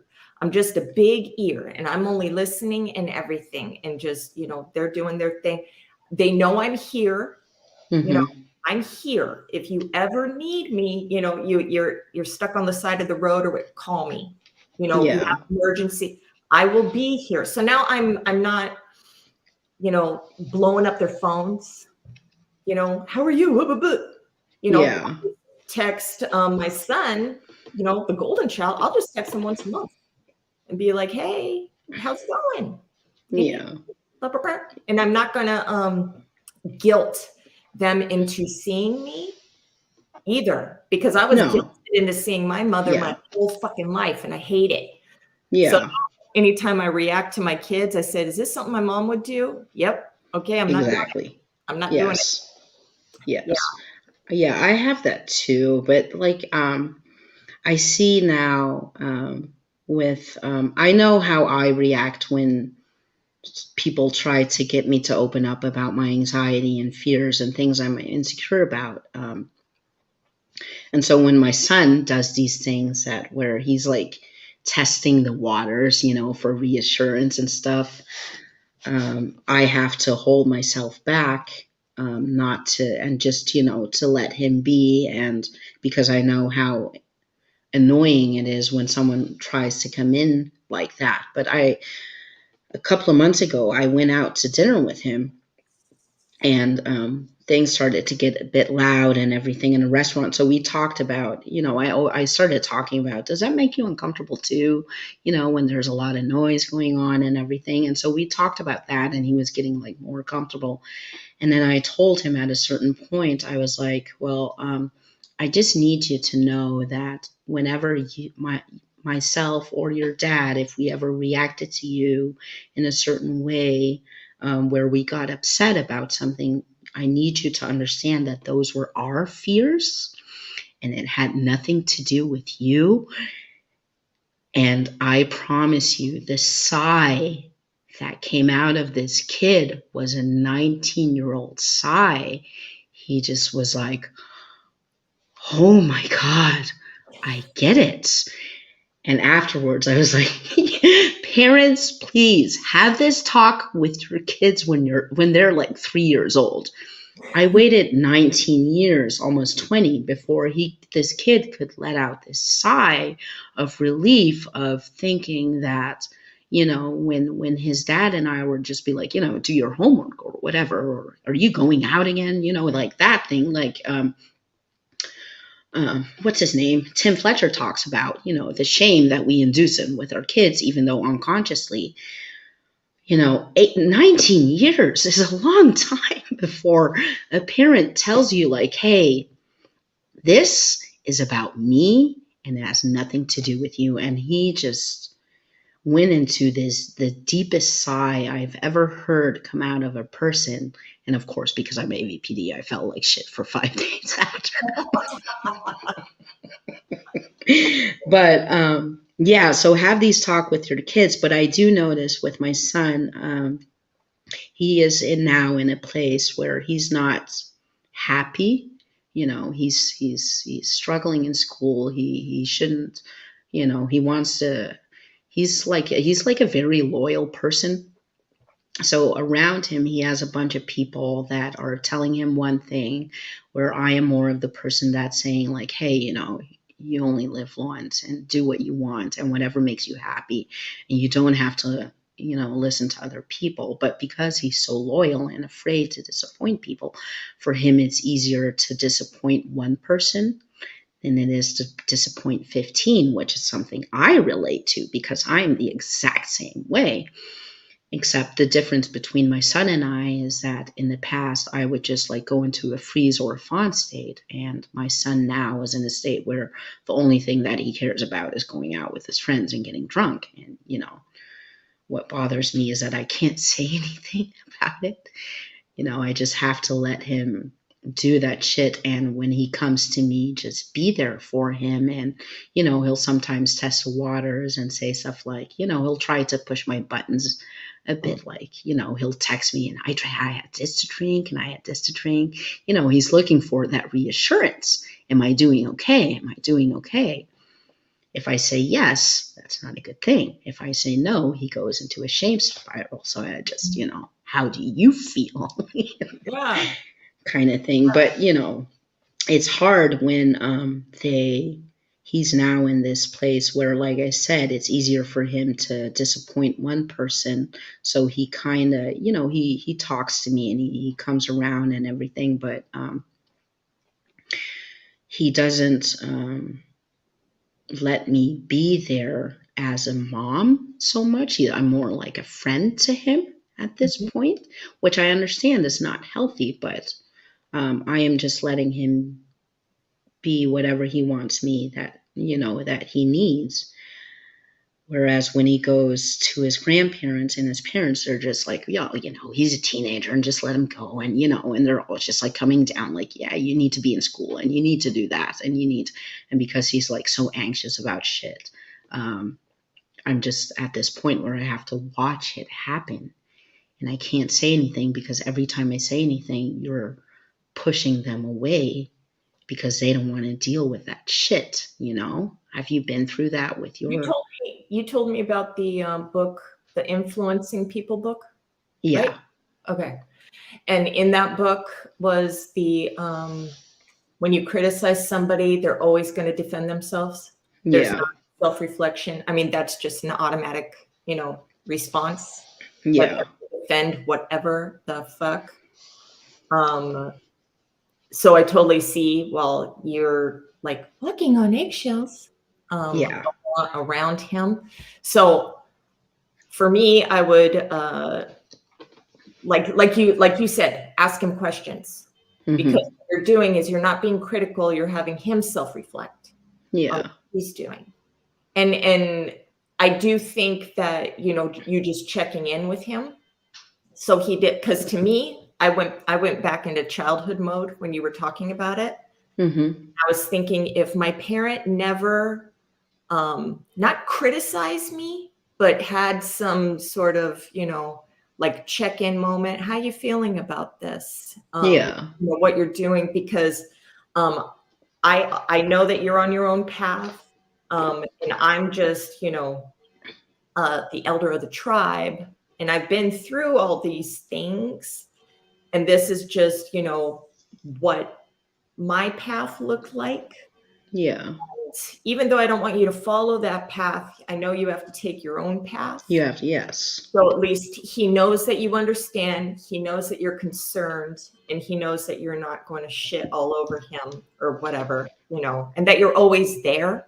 I'm always there, yeah. Because my dad, we drank together, you know, so it's like I wasn't being criticized by him. I was killing myself in a way, you know, because I started doing drugs and everything. But and it did make me feel like closer to him, because he wasn't criticizing me, but he wasn't being my father, you know? Yeah. And my mom, I'm almost 50, and she still criticizes the shit out of me. Why don't you just drink and smoke? Cough, cough, cough, cough. And I'm just like, I'm fucking almost 50. Will you fuck off? You know? Yeah. Yeah. Yeah. So, and you know, we're not given. I think everybody should read a parenting manual. Yes. And like a license. I think you talked about this, no? Yes, a parenting license. You just have to go through, just like driving. Yes. You know? I mean, you're driving the minds of children. You know, I think that you should have some sort of manual. Take a fucking test that says that you're not going to fuck up your kid or something. Yeah. You know? I mean, we all fuck up our kids in different ways, but there's fucking up and fucking up, you know? Yeah. But then it gets into the whole, you know, you're not suitable to have a kid. I'm going to force an abortion on you. You know? Yeah. It gets a little dark. But you know what I mean. I think have a manual given to them at the fucking hospital. Please read this. Exactly. Like if someone comes in who is like methed out and pregnant and giving birth, I mean, like, come on, people. I mean, yeah, they could have like a wake up call, but at least until they're like sober and understand where their addiction comes from, because the addiction has its origins too. You know, you don't just get addicted for the fun of it. You're addicted because you're hurting over whatever it is that you're hurting over. I started because I wanted to get skinny.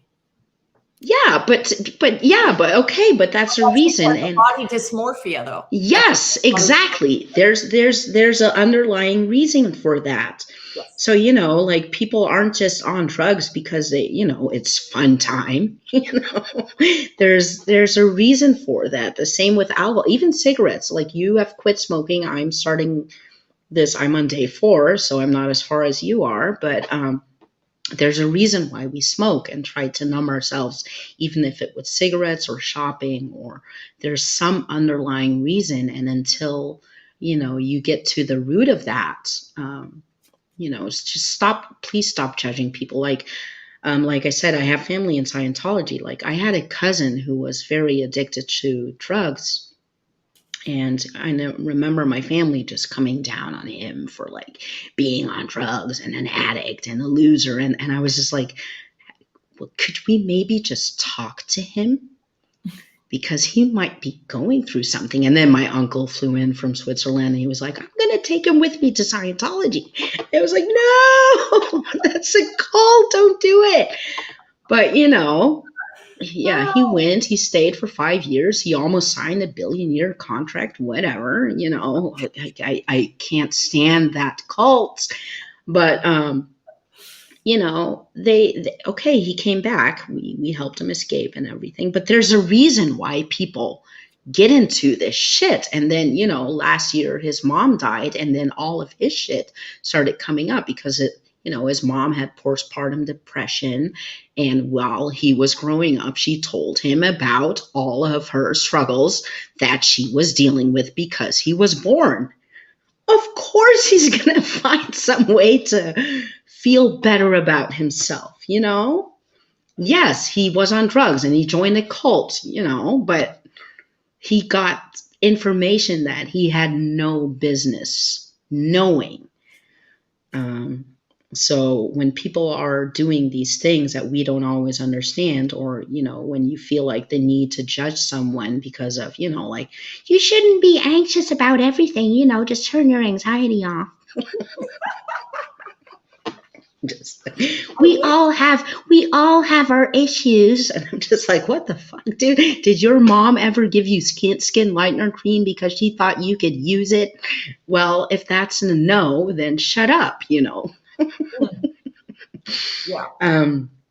But yeah, so when this stuff happens, instead of judging people and looking at, just ask like, okay, that doesn't mean you have to condone the behaviors or anything. Like with my ex, I wouldn't, stay far away from me, but I don't hate you.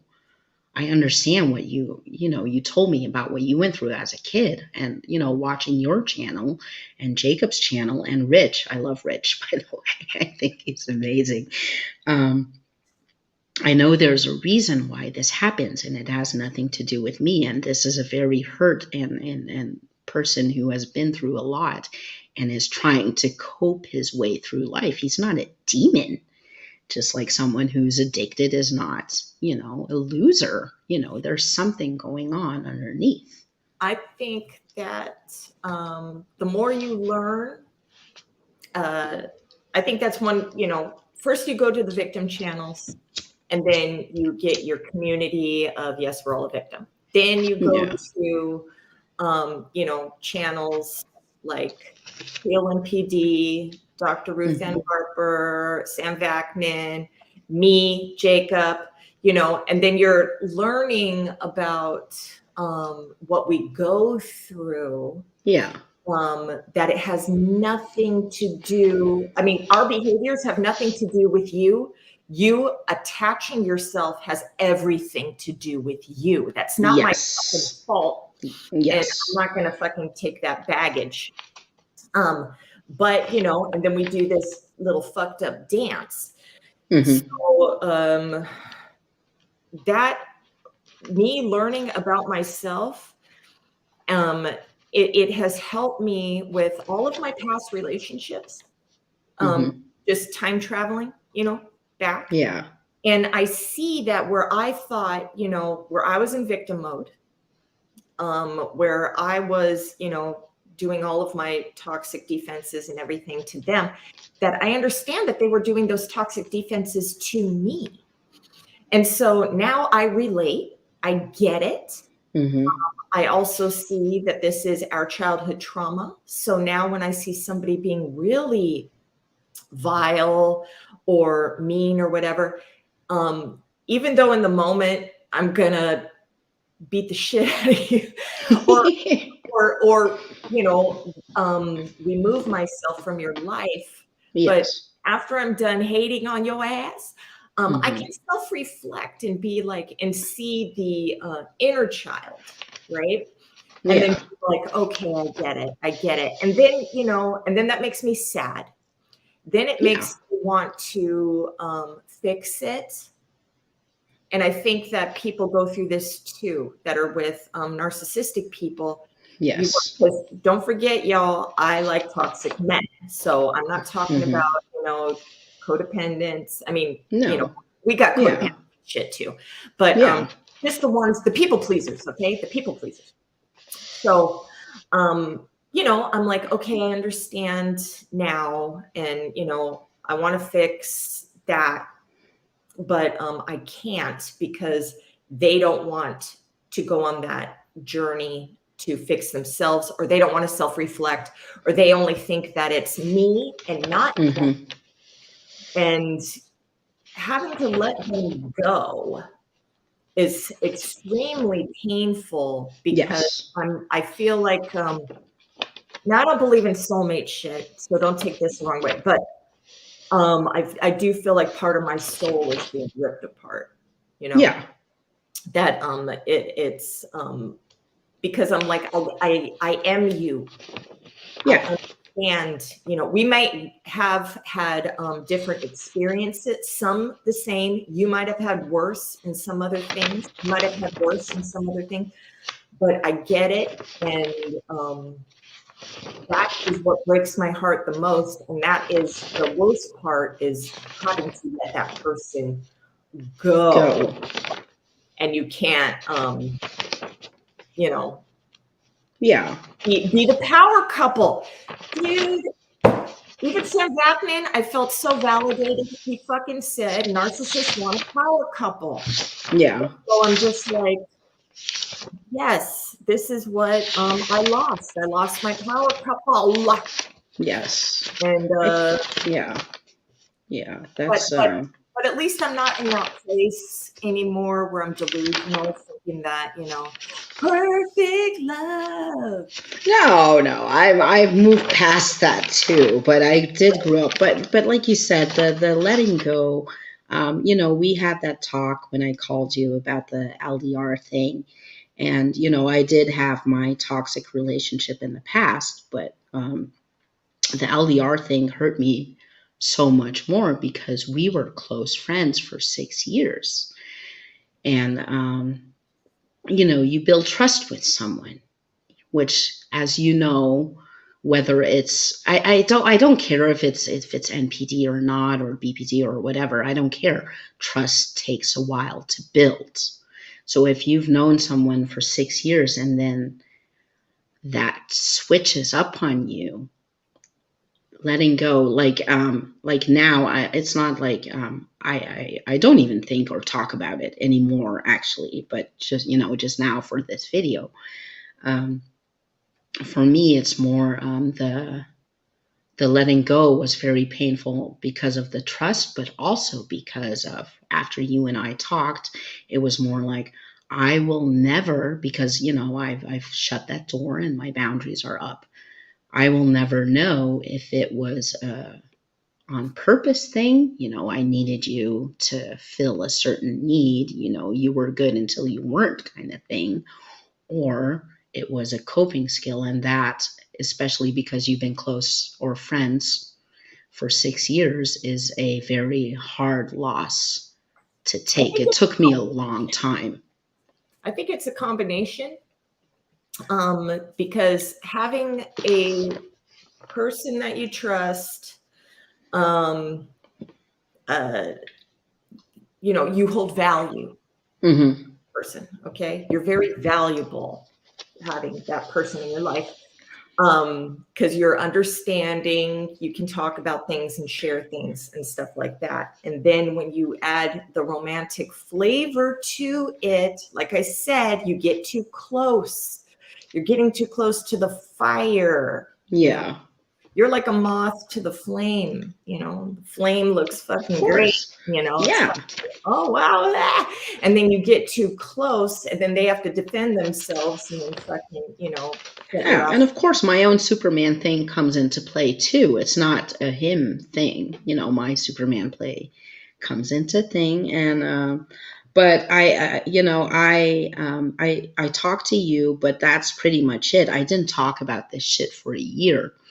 and not because well, in part, and this is again another AvPD thing, you don't want to bother people because you think you're a burden, and you don't want to come across as a certain way, anything negative or positive. But also I don't know if you experience this the same, but I was terrified of the emotions, and not so much as I don't want to feel what I'm feeling, but more like I don't know how intense the emotions are going to be until I talked to my therapist. And I came in and I told my therapist, I was like, look, every week when I come in, there's something I want to talk about. It's right at the tip of my tongue, but I'm terrified and this and that. And he just gave me a few moments. And then he said, whenever you're ready, talk about it. And then that day when I came in and told him that, I opened up and I talked about it, and then I went home, and then he said, well, you did good, and I was like, yeah, I feel relieved kind of. And he gave me an assignment to do, like, talk about what you're feeling in this moment after you've told me. And I went home and I wrote 9 pages about the whole situation. And that's the last time until today I ever talked about this person or that whole situation, because it was gone, but I think the fear of letting go when you're dealing with a toxic relationship, I don't care if you're involved with a toxic person or you're both toxic or whatever. I think the fear of losing that relationship is bigger than the loss that we have. I'm going to let you think I really have to pee. So maybe that's something because I know, I'll just say this before I go have to pee. With my abusive ex in the past, I was terrified of him coming back into my life, while simultaneously equally terrified of never seeing him again. Yes. So okay, I have to pee, but I'm feeling my drinks kind of too. Yes, I totally relate to what she said about missing your person and the fear of them being back in your life. Because I know this, and I don't know if you guys understand this or if you're living in a fantasy, but thinking that things are going to be different when this person comes back into your life. Number one, you are in grieving mode. So you're weeping, bargaining, you're depressed and everything, and you want them to relieve those emotions. Now, are you doing any work on yourself? Or are you just looking up narcissistic things, figuring out, okay, I understand why you do the things you do, but that's not going to stop them from continuously doing them to you. And if you don't understand your childhood trauma, you're going to be triggered. You're going to be re-triggered by this person that you want back into your life. I went through this and I was like, they're not working on themselves. Nothing's going to fucking change. So now I have to miss them and understand that I can't have them back in my life. It's not like they're calling me up and saying, let's do couples therapy. Or, I'm learning about these things. Let's work on this shit together. They're not doing that. They want the fucking, they want the booty call. They want to have security back. They want you to come back into their life so they feel safe again, and that safety only lasts for so long. That's why when your person comes back, you're like, yeah, they love me.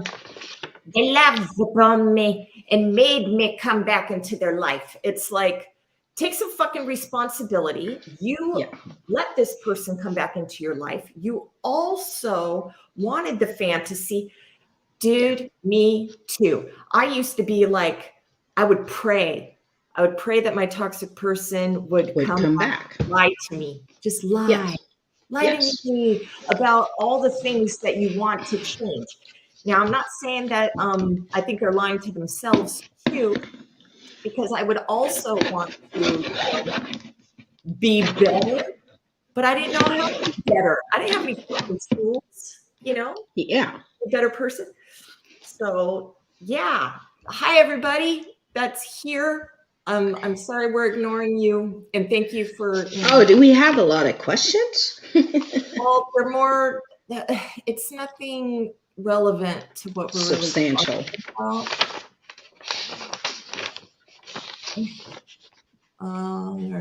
talking about.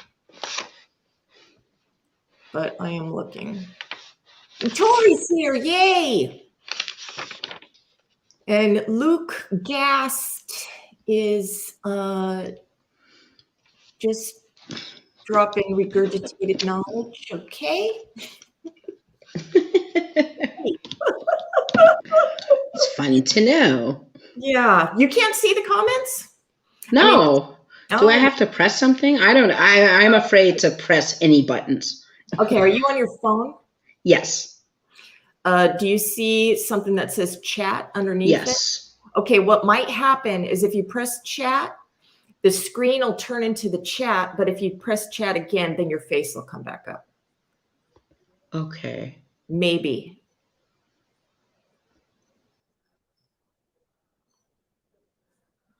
I wonder if she'll come back.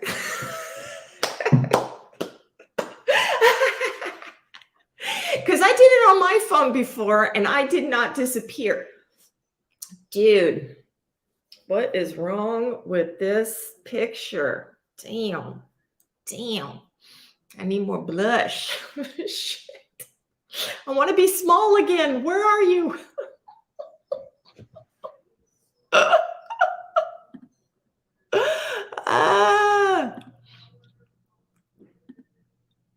Wait, how come it's saying you're on mute?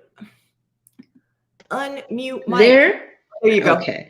I'm not pressing anything anymore. I swear I did it before, and that's what happened to me. Not the disappearing, but it just went to the chat and then it went back. Okay. No, I'll just, if there is something in there, I'm sure you'll tell me. Because I'm just like, no, not touching that. Not anymore. Let's talk about what we were talking about before we came on, about the social anxiety and going. Oh yeah, yes. Yeah, and going to a concert and having a bunch of fucking people around and stuff like that. Yeah. Okay. We were talking about, so our social anxiety, social awkwardness. I don't know if that's something that you deal with as well. Like this happened to me this week. Someone came up to me and asked me for my phone number. I don't like that shit. I don't like that. I need like a 2 weeks notice. I need a note up front that says, on this day, I'm going to come up to you and ask you for a phone number, or if you want to go to the Christmas party or whatever. So you have time to digest it, because when it happens in that moment, like this week with the phone number, I'm just like, I'm married. And it's not because I'm not interested. It's the same. I think it's the same thing that you were talking about in the video that you did about why do you love me? You're putting me on the spot. And I am just uncomfortable beyond reason. And I need to get out of that situation as fast as possible. So I'm like, yeah, I'm married. If it's a Christmas party, no, I have something to do. And then later I feel stupid. And I'm just like, well, go to the fucking Christmas party. It's kind of like when I was like, because I haven't been doing lives for like a month. Yeah. And when, we were going to plan this live in October, and I'm just like, I'm so fucking, I don't want to do live. And I made myself, and I'm like, okay, when do you want to do a live? I better just do it. And you're like, tomorrow. And I'm like, fuck, shit, you're not even giving me a moment to like think about it and psych myself up and shit. You're like, tomorrow. I had a brave moment. I had a brave moment because if I was gonna, I was first, I was gonna, let Sarah do it, and then I was like, well, if she puts it off for another 6 months, I'm not running after her either, because. And yesterday I just had a brave moment. I was like, fuck it, let's go for it. No, that's good. But I did have a mini heart attack, and I was just like, oh my God, she's ripping the Band-Aid off. And so I'm like, okay, I wait. And then, and then I'm just like, I went to bed at almost 9. I was listening to the book Attached. Yeah, I was it's listening amazing. to it while I was falling asleep. And then I wake up 2 hours later, and then I stay up for 2 hours, and then I only have 4 hours before I have to get up, before I have to get ready for the thing. And I'm like, oh my God, okay. I don't think I was, I didn't want to fail you in any way, I was just like, because I think for our call, didn't something happen and I had to like change the hour or the day or something? Yeah. Okay. So that has never happened to me in 2 years. Talking to people. Wow. You were the first person that I had to actually, I did once when I only got sick once, and I had to change my calls to a different day. But this was like, I was like, oh, fuck, and then I'm like, because I know about you, you're going to take it personally or some shit, or you're going to think that, you're easily to walk over because you're a people pleaser. And so you're going to fucking think that it's fine. And I'm not trying to cross a boundary or whatever. And so I'm waking up in the middle of the night and I'm like, I better get some fucking sleep or I'm going to zombie this shit. I'm not going to fucking cancel. So if I'm going to be nodding and taking naps and shit, I'm showing up. I swear I was waiting because, there's a 9-hour difference between you and I.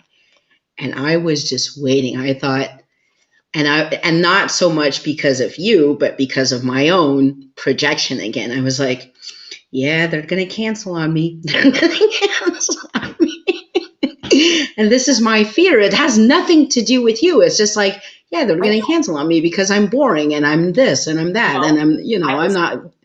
That you were thinking that.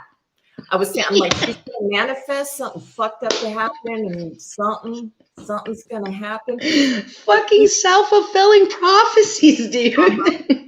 Even when I was pulling my car out to go to eat or something, and I'm like, I'm going to get into an accident and I'm going to miss the fucking live and she's going to think that it's because of her and all this shit. And you bailed on me. Yeah. And I'm not even going to be mad at you. I'm just going to be like, well, yeah, that makes sense. Yeah. So I'm glad so it's all happening. So for everyone listening, this is the AvPD versus NPD mindset. This is where my mind goes. Yeah, so they're going to hate. When we were talking about going to a concert. Yeah. Or just any big event. The store. Yeah.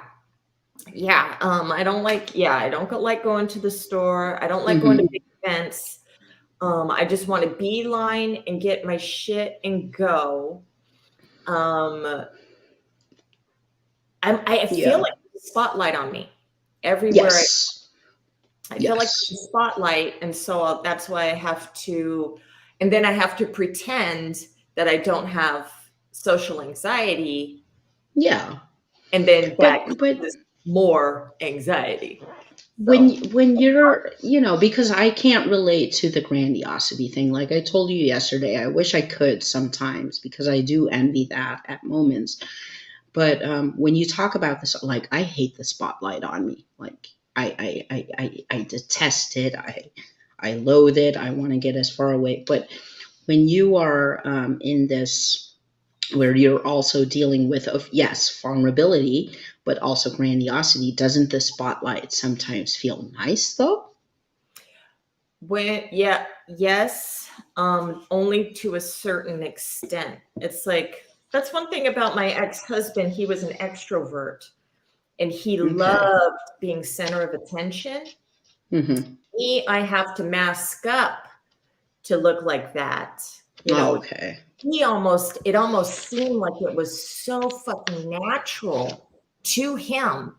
You know, and for me, I'm just like, I have to put on a show. Mm-hmm. I have to put on a show. He looks like he's living the show.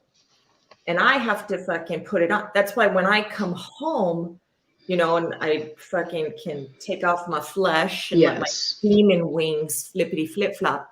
And then I can just fucking relax, you know, because I don't have to put on a show for anyone. And that's why I like, you know, isolating myself too. And even going to a party or whatever. Now, see, I know all the different things to do to be socially charming. Okay. I know what to do, but everything is a fucking show. Everything is a fucking show. So, you know, I go to a party. Hey, how's it going? Blah, blah, blah. I hate don't talk about the weather. That's fucking stupid. Mm-hmm. But, you know, I'll start, hey, what have you been doing, you know, this summer, whatever. And then they'll talk about whatever. And I'll just keep asking them questions. I'll make a comment. I'll make a joke. Jokes are always floating. Jokes and sarcasm. Yeah. Jokes and sarcasm, movie quotes, fucking whatever. And I'm always just pulling them out and throwing them, everything's a fucking joke. Everything's a joke. That's why I get very uncomfortable when people get emotional, you know, or they get serious, you know, unrelated to my channel stuff. Okay. Yeah. Because I learned getting to know real humans. Yeah. I don't see you as just cattle anymore. Yeah. You know? So, but you know, they're talking about something serious and then you have to pretend that you have empathy. I mean, you know, like you guys already know it's not there. So we're getting down to the nitty gritty, right? That you don't expect me to cry for you. You expect me to give you information, you know? Yeah. Yeah. And to be like, dude, I did that too. I totally understand what's going on. So I can have compassion, right? Mm-hmm. And sympathy is fucking pity. I fucking hate pity. So, but, you know, I can cognitively understand what you're going through and stuff. But I always feel like they want me to fucking empathize and shit. You know? Oh my God, I'm feeling what you're feeling. You know, let's hug. And I'm just like sweating. Am I putting on a show good? Do you think I care? Do you think I hope so? Okay. Yeah. Yeah. And then I get a good reflection from you. I feel good about myself. You feel good too. It's transactional. I see everything as a transaction. If I'm making you feel good about me being a good listener, and you feel good, you know, you feel heard, you feel validated, all that shit, and you get to take that and feel better about yourself or your situation or something. I love that shit. And you're fucking going, thank you, Sarah. You know, and I'm just like, you know, I'll do a happy dance. Yes. Yes, I feel great. You feel great. We both feel great. You know, I mean, do I really have to have empathy for that? You know, if I'm making my people feel good or anyone, even the fucking cashier. Yeah. You know, anyone. I saw a banker was having a bad day, you know, and I go up to her and she has this resting bitch face and she's like, and I'm like, oh my God, I love your lipstick. It is so beautiful. Oh, I wish she fucking just shine like a diamond. She was so fucking happy and she was fucking helping me. And just, you know, I love that. That's why I loved working in retail. I can imagine. Because it was theater for me. And I got to put on a show and make you happy. Yeah. love And that. and this is what I have the complete opposite, and why I prefer being around small children, because they are always honest. You ate mustard, your breath stinks, and I'm gonna tell you. you know and this is why, when going out, I know it's exhausting for you, because you have to put on this show of, I have to fake empathy and I have to show that I care when I really don't. Whereas for me, it's exhausting, because I'm just like, could you please just be human and tell me that you had a bad day too, and that your life sucks, and that you're feeling horrible too? Because that makes more sense to me than all this, everything's fine and everything's perfect and I am just so happy. And because I have to go along with that, when I'm just like, no, I put on the wrong sock this morning and I felt stupid, and like I couldn't do shit, and I want to tell you about it. But you can't do that, because people are just like, well, it's just a sock. And I'm just like, but it makes me feel fucking stupid for an hour, because I put my shoes on wrong or something. Can we talk about normal human things? And you can't do that. Whereas when I'm working with kids, which is, everyone who knows me will attest to this, is when I am the most happy and the most like myself. I'm completely free, because kids are always honest. Always. And they're not trying to fix your problem either. Also, but like I said, there's no hidden agenda. There's no, like I said, if you look weird, they're going to tell you, I don't like your hair. I don't like the way they're just going to tell you. You don't have to. And this is what I think, this is an AvPD thing. This is what we're always guessing. Like, I think if I hear Jacob talk, MPD is also always like, what are they thinking about me? Is that right? Yeah. Okay, so we have that too. But we're always thinking like, you're thinking something negative of us. We're not questioning what you're thinking of us. We know that you're thinking negative of us. We're not even questioning it. We're just like, yeah, we know we suck, kind of thing. But when you're working with kids, this shit, because they have no filter and they're honest and they have all this innocence. And when you get into adult world, you're just like, oh, I like your shoes. And meanwhile, they're talking shit behind your back, kind of thing. So that's why going out for me is very exhausting. What we were talking about also, how my grandiosity part kicks in with the I don't care what you think. Mm-hmm. I don't care. That my grandiosity protects the covert vulnerability by me not giving a fuck what you think. Mm-hmm. So, and I can be mean, to people who I believe are mean to me, So it's like, if they are being mean, and I'm not projecting, but they are being fucking mean, I can be like, I don't fucking give a shit what you think. You think you're fucking better than me?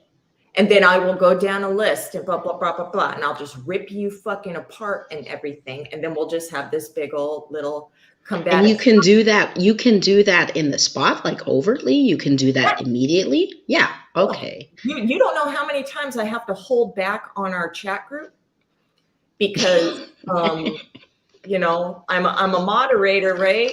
And so I have to kind of be a good girl. I know. I know. Yeah.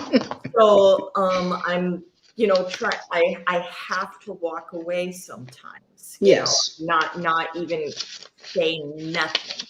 Or I have to, craft it a certain way so I don't get in trouble, And I always think Nicole's watching too. So I'm just like, I don't want to piss off that borderline.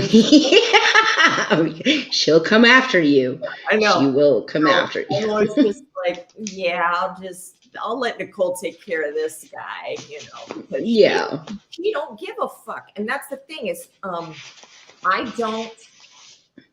but the way that she acts, she reminds me so much of my ex-best borderline friend. Totally. doesn't fucking care, is gonna hurt your feelings. But she also, I mean, she's fucking mean, dude. Yeah. I know and when I first met her, she reminded me of my mom so much. I was like, I need to stay away from her. No, but I love that she, see, that's the thing is like, I'm wondering, is Nicole going to show up and be the kind and compassionate Nicole, the educated Nicole, the one that's going to actually give you facts, or is she going to just cut you apart and rip you apart? Yes. Make you see what the fuck you're projecting out right now. And it could be a projection from her too. Of course. But you know, I'm just like, I like watching, you know, when her name comes up, I'm like, what is she gonna say? Yeah. I've learned that over the years. Like in the beginning, she made me really nervous, but I appreciate her now a whole lot more. I talk to her in Messenger too. I have grown. She has grown on me, but it took a while because, you know, I was like terrified. But, you know, when I first joined the groups, I was mostly, especially the ASPDs, I was just like, oh my God, they're going to eat me up alive. You know, they intimidated the fuck out of me. They scared me a lot. And the NPDs were more like, I could get along with, you know, they're so funny, but when they give me like advice on something, like, you know, I'm dealing with like a coworker at work and then I hear their advice that they give me, I'm just like, well, it's funny. You made me laugh, but it's not the most healthy way. You know, I would trash my trash can on his office. I'm just like, yeah. That's not the way I'm going to go. I fucking do that too. It's like our sarcasm, you know, and comedy. That's the way we deal with life. Yes. Yes. And that's funny because I love sarcasm. When you know, like for an example, I'm dealing with something at work right now and I go into a fawn response, so I don't react at all. You know, so I have this guy at work who's like pushing my buttons every day. And for the first 4 weeks, I'll just be like, oh my God, and he hates me and I did something wrong. And then that turns into mentally rolling my eyes at you, which is, you know, and when that happens, the sarcasm builds up. And in my head, I have all the ways of how I know how to tear you down, but I would never do it because God forbid I be that person. When the mentally rolling my eyes escalates, I start overly rolling my eyes. You know, I'll start showing you, but I'm still not saying anything, but the sarcasm is still. And by the time the sarcasm comes out, like a year I have gone by, but when that comes out, I am going to make you feel like the smallest person in the world. Yes. Yes, I will. You know, but it's done so subtly and so, you know, in such a sarcastic manner that, so, you know, it's going to take you like a day or two before you go like, hey, well, you know, is that sarcastic? You know, like I had this guy in the past who reminded me of Ken from Barbie. You know, so I treated him as Ken from Barbie because, you know, he just got on my nerves. And it took him like 3 years before he caught on. How do you feel about being embarrassed?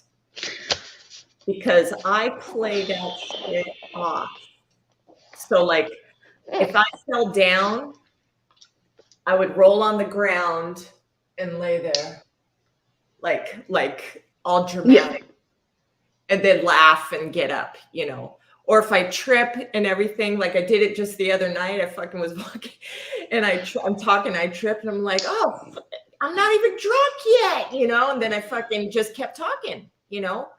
So I'm always making a joke and then it goes away. So I'm not holding on to embarrassment. I mean, I don't want to fart in front of my dude until it's time. Yeah. Yes. Oh my God, yes. That's something. I was with someone for 7 years, and I think it took me about 2 years before I even accidentally farted, Dude, I queefed once, so fucking embarrassed that I got up and I started jumping up and down and letting all the air come out of my pussy. So I'm like fucking pussy farting. I have to go far and beyond, right? So if Yeah. there's something funny that happens, I have to make a joke. And Yeah. I also make jokes right after sex. I always make a joke after sex. Like I'll say, thank you, the money's on the counter, or, just something to lighten up the mood, because that keeps me from being too intimate, Oh, okay. No. Embarrassment for me, if it's around people that I know, I will do the same thing as you. I'll just, make it larger than it already was. But like a few weeks ago, I got into the bus on the way to work, and then my wallet fell, and my headphones fell, and I was just like, oh my God. And in my mind, I'm getting off the bus and I'm just walking my head in shame to work. I stayed on the bus. But if it's around strangers, it's a huge deal. Around people that I know, I don't care. And even, I will sometimes, like, when I'm with my cousin, I don't mind going down to empty my mailbox and wearing my unicorn onesie because, I don't care. I don't care. This makes me feel good, so I don't care. But if I trip, like you said that you did, then yeah, you can shoot me now. Kind of. If I don't know you, you can shoot me now. And, you can pay me and I'll go live on a remote island because I can never face you again. But someone that I know, or if it's my own choosing, like the unicorn onesie, I don't care. Like in the past, do you know the selfie threads that go on in the MPD chat group? I fucking scroll by. Me too. Me too. But in the beginning, what I would do is I would just post the most ridiculous picture I could find of me, like dressed as a Pikachu or something.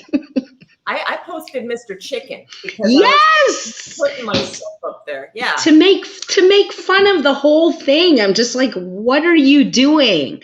So when it's something like that, I don't care. But when it's like an accidental thing, or I don't know, like sometimes when I'm doing like my videos on my channel and I misspeak, I will say I'm sorry, and I have to resist the urge to not press stop or start the video over.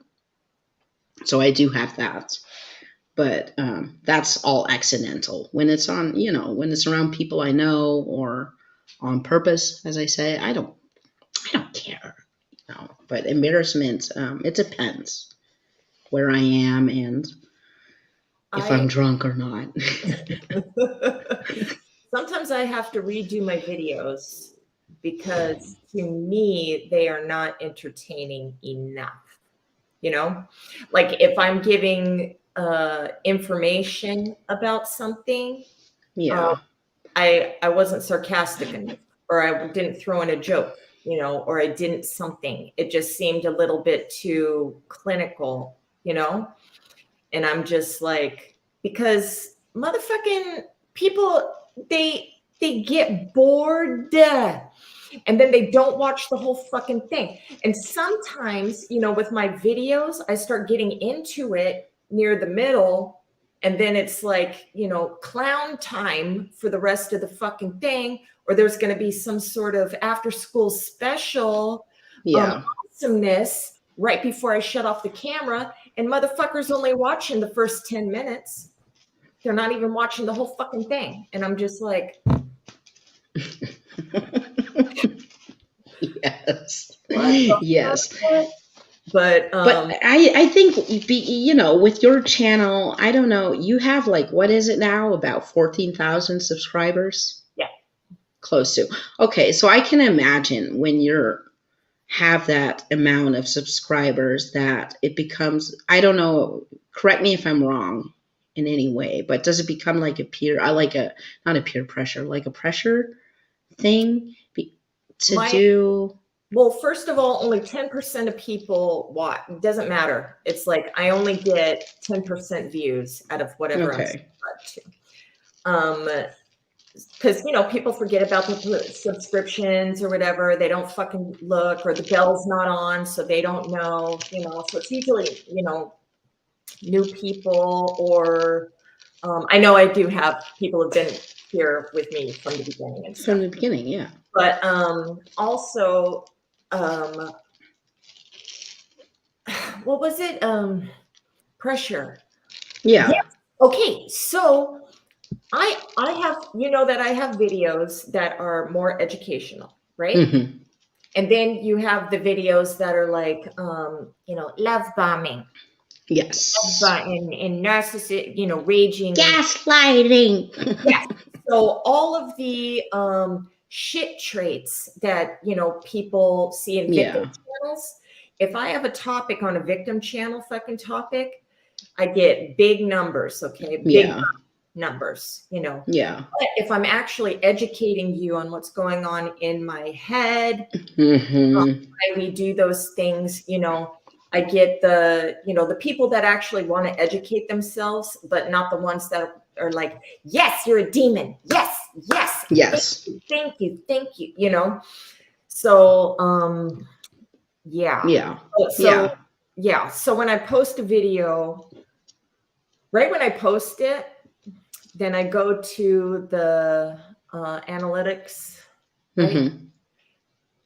And then right when I post it, so I see when people start to come on and, you know, watch it. Yeah.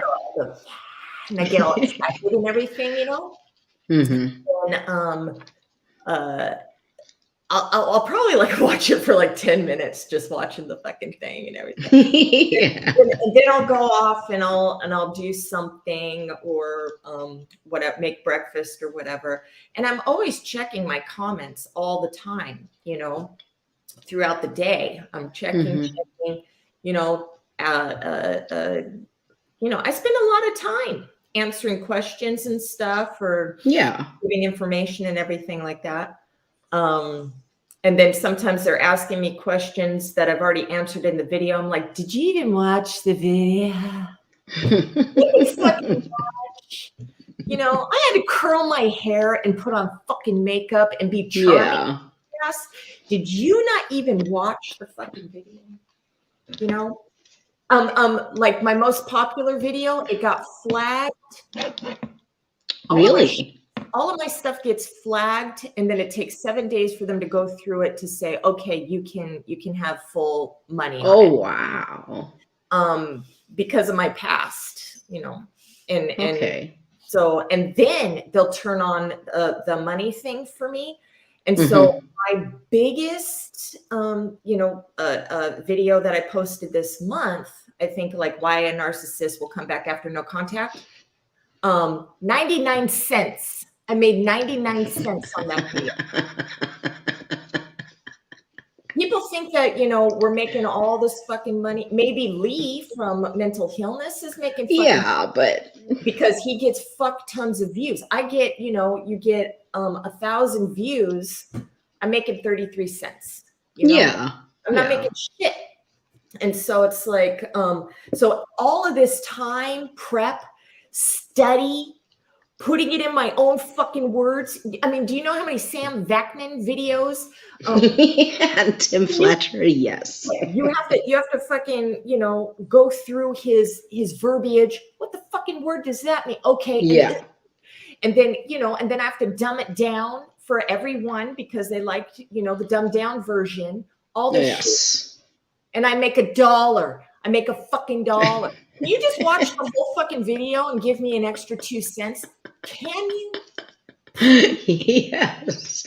Oh God. Yes. Yes. So, see, fuck, man. Yeah, I can't imagine. Like, I remember when you started your channel, I remembered your post in the MBT chat group talking about Lee and, not, a lot of people I think still have that mindset. Well, he just, he caters to victims. And I'm just like, but does he, does he, or is he just like saying things that you're not ready to hear kind of thing? Who? Lee. Lee. Oh, well, with Lee, he is, he's validating the victims. He's using comedy too, so they not just in a suppressive state stuff. And he's also shining a light on. So if narcissistic people are watching, they can relate. They can say, "Do I do that? Yes. Do I do that?" And maybe some of the people who go on there who are victims, because I used to just be a victim. I wasn't a narcissist. Of course. Going on there and being like, do I do that? So, self-reflecting. And he got me twice, dude. He got me twice. I fucking watched that shit and I was like, shame, shame, shame. Oh my God. So he actually saved my husband from being fucked with after the divorce, because he had somebody on there talking about what her husband does. And I was like, oh, I do that. Oh my God. Yeah. And so I stopped everything. So he saved my husband from a lot of pain. Yeah. Husband from a lot of pain. And he also kept me from wanting to go back to my verbally abusive borderline. And this is because he did a video of him screaming. Oh, okay. He did one of those. So it was still a skit, but he was getting loud. Yeah. Yelling. I had like this PTSD flashback. I was at work and I almost started to cry because I was missing him. I was missing him, and Lee fucking showed up and screamed at me, and I went, thank you, Lee. I don't want to go back to that. I don't want to go back to that. So that was cool. I even reached out to Lee and I was like, you need to make more scary stuff, because making it like fun and lighthearted all the time, maybe people won't think it's that bad. It's that bad, yeah. Or that you can make fun of you can just talk shit about them, but you're not healing in any way. And it's keeping you connected to them in some way. And his stuff was like, oh my God, okay, I don't no. And something that people would probably watch over and over again whenever they have that feeling of coming back. Because I've had people watch my video, they're like, anytime I feel weak, I watch your no contact video, anytime I feel weak, I watch this video, showing how you really feel about something, and I'm like, good. There's no, you don't need to re-traumatize yourself by somebody who is not going to change themselves. Yes. I do that too with your videos, Jacob videos. And I think Rich has a couple of those whenever it doesn't happen anymore, but when I was dealing with the LDR thing and I was having a hard time letting go because of the trust, there were a couple of videos, like the video from you I went back to a lot was you ended with, I'm cLuStEr B MiLkShAkE. I'm a fucking badass. I wrote that shit down.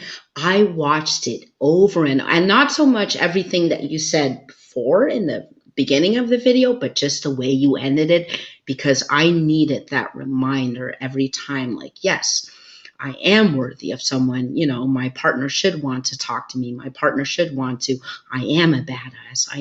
I watched that shit. Oh, and I talked to people. I was like, did you see Sarah? I was like sending it to my best friends and shit who have they haven't even dealt with someone who is NPD. I was just like pushing Sarah in their face, look at her.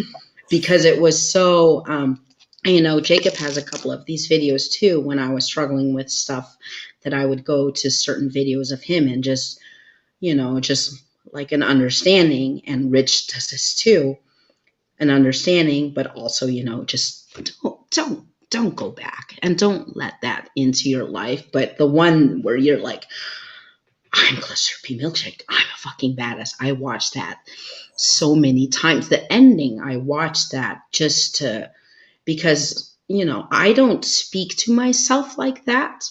So I needed you, in this case it was you, I needed you to do that for me so I could start doing that for myself. It's gotten easier over time, and that's because I think, you know, when I went to New York, do you remember the message that I sent you about, you know, how you inspired me to, I think. I remember the New York trip. I do remember that. And all the pictures. I do remember sending you a message, but what you don't know, and, you know, again, I've had a couple of drinks, so, you know, that's good. But before I sent you that message, I was going to do a video I did do a video, but I erased it and made a new one because I was like crying and shit. I was very emotional because the New York thing, and I did mention you in that video because of that thing that you did where I'm a fucking badass and everything. And, you know, not just that, also the work that I did with myself, but I found my strength, and I was just coming to terms with this person who I never knew existed, because I always thought that I was this weak, scared individual who was inadequate and couldn't do anything. And by doing all these things and, you know, letting your words ring in my head and seeing like, yeah, you know, I'm okay. I'm an okay person. You know, it made me very emotional and inspired me enough to, because New York is something that for a lot of people, I understand it's just New York or New York. But for me, it was, you know, 7 years ago, my best friend had to put me on the train to visit friends who lived 2 hours away because I was terrified of going. So going to New York was a huge step for me. But I did that video and I was like crying. I was like, I need to thank Sarah because of her video. I can't post this shit. And I thought I'd send you a message because you can't see tears through a message, you know. Right. And then later and every time I send you a message, because, you know, in the beginning of this live, we talked about how the reassurance thing that we do. Mm-hmm. And I was thinking about when I went to New York, I think I did that to you. You know, look what I did. I've been doing this in New York. Yes. I do remember that. Yes. And I was, no, I was like, oh my God, I could never do that. I was like, you're a fucking badass, because I don't want to fucking go with all those meat sacks and, you know, just walking, just all that energy everywhere. And then maybe because everybody is so in tune to their own lives and stuff, mm-hmm. Mm-hmm. And they're just on a mission to whatever, you know. And then I would be like, and then I still feel like the spotlight's on me, but, you know, nobody's looking at you. Yes. And so that's kind of like, why aren't you looking at me? People can never win. I know. Well, just like at the end of the book, I don't know if you ever seen the movie cLuStEr. Yes. Okay. You know, at the end when she's walking down New York and everybody's looking at her and shit, you know? Yeah. That would be me. I would be like, you better be looking at me. Here, wiggling my titties, walking down the street. See, you know? And that's what I wish I had sometimes, that confidence that you guys within the cLuStEr B, especially the MPD and the ASPD have. The AHPD, I you know, not so, like I said, with the selfie threads and the now it's selfie threads. I don't know were you in the groups before, like a couple of years ago, when it wasn't selfie threads, it was cleavage threads, and all the AvPDs would just come out. What are you doing? I do remember making a post about how selfie threads are disgusting. Yes. And I was shaming the shit out of people who did selfie threads, and so they made my post into a selfie thread. And then I posted Mr. Chicken, and then I posted Mr. Chicken. So they actually, they were kind of like, well, we're going to bring you out of your anger into laughter, and then I started laughing about the fucking thing. And yeah, of course. And then I'm like, okay. And people are like, well, we just want to feel better about ourselves. And we just want to, and I'm just like, okay, fine. I'm being a critical asshole. Fine. Do whatever you want. Yeah. But so, I don't know. I've talked to Nicole about that. Did you? I talked to Nicole about we had a chat a couple of months ago about, I left the MPD chat groups a couple of months ago, mainly because of the LDR thing, but also because I was just like, Nicole and I talked about it, how it's becoming, or it always has been, but you start to notice that after a while, how it's very much like a victim channel. And I don't mean this in a bad way, but sometimes you'll have posts, the stigma and this and that, and I understand that the stigma is bad and it should go away, but then you'll have someone come in who is a victim, air quotes, and ask a question about like an ex or a parent or a friend or a boss, and like 600 people come down on this person. So of course they're going to go back to the victim group and be like, yeah, they're a bunch of assholes who all need to die. And there's like, well, the stigma, you did that to yourself. Well, I always thought that those chat groups, because they're, it's personality disorder chat group. One's a narcissistic chat group. Another one's an antisocial chat group. Then we got the psychopathy chat group. They're for us. And if people want to come in, they're supposed to either be asking questions or using the fucking search bar. Yeah. They ask the same shit. So, they're supposed to be asking questions, not, doing the victim fucking group shit. Yeah, like when people come in, do all narcissists listen to rock music? I'm just like, go away. Okay, I'm not MPD, but seriously, you have to go away. But I remember when I entered, when I first entered the groups, this group was called the Real Narcissistic Talking Corner. That was the first group that was around, and Michelle built on from that. But I came in and out. I looked around for a while because I was just like, oh my God, the lion's den, don't make any noise.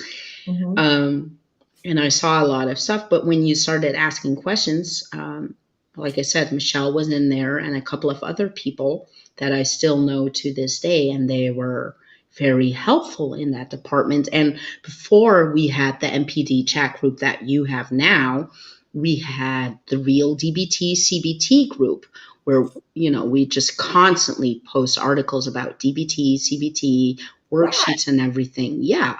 And another group that sprung from that was the Cluster B research group, something, rescue research, I don't know, something like that.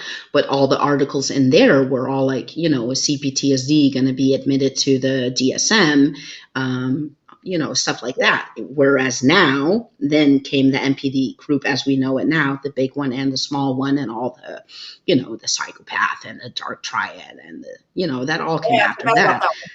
And that's just all like, I cheated on my wife and I feel horrible. And you have like 500 people like, well, maybe you're doing it wrong. it's the groups has changed, and that's also, I still like the people in there, and I love what Michelle is doing for the cluster B and ABC because she has a mixed group community. But I was just like, yeah, I'm not, because Nicole will post useful things, articles and stuff, and it gets no response.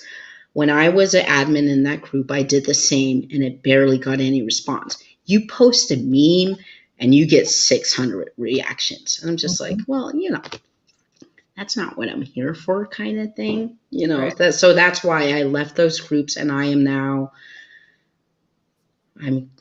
watching your channel a little less because I'm stepping away, but I'm still loyal. Same with Jacob and Rich. I feel bad, but that's an AvPD thing. I feel bad about watching it less. No, I tell people, just think of how popular this shit is. Yeah. Okay. So when people come, I think of it as, you cycle through. You learn what you have to learn, and then you go. Yeah. You go. And so, like, if I lose some subscribers, I get more the next day.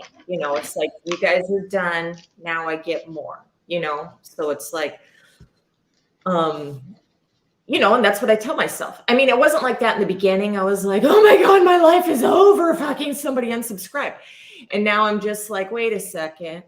They got what they needed, and now they're moving on with their tools into their life. And that's a good thing. And I'm grateful that I was able to help them. And that's helpful for me too, because now it's not like I'm doom and glooming all the time. There's that fucking cloud or shadow over me all the time.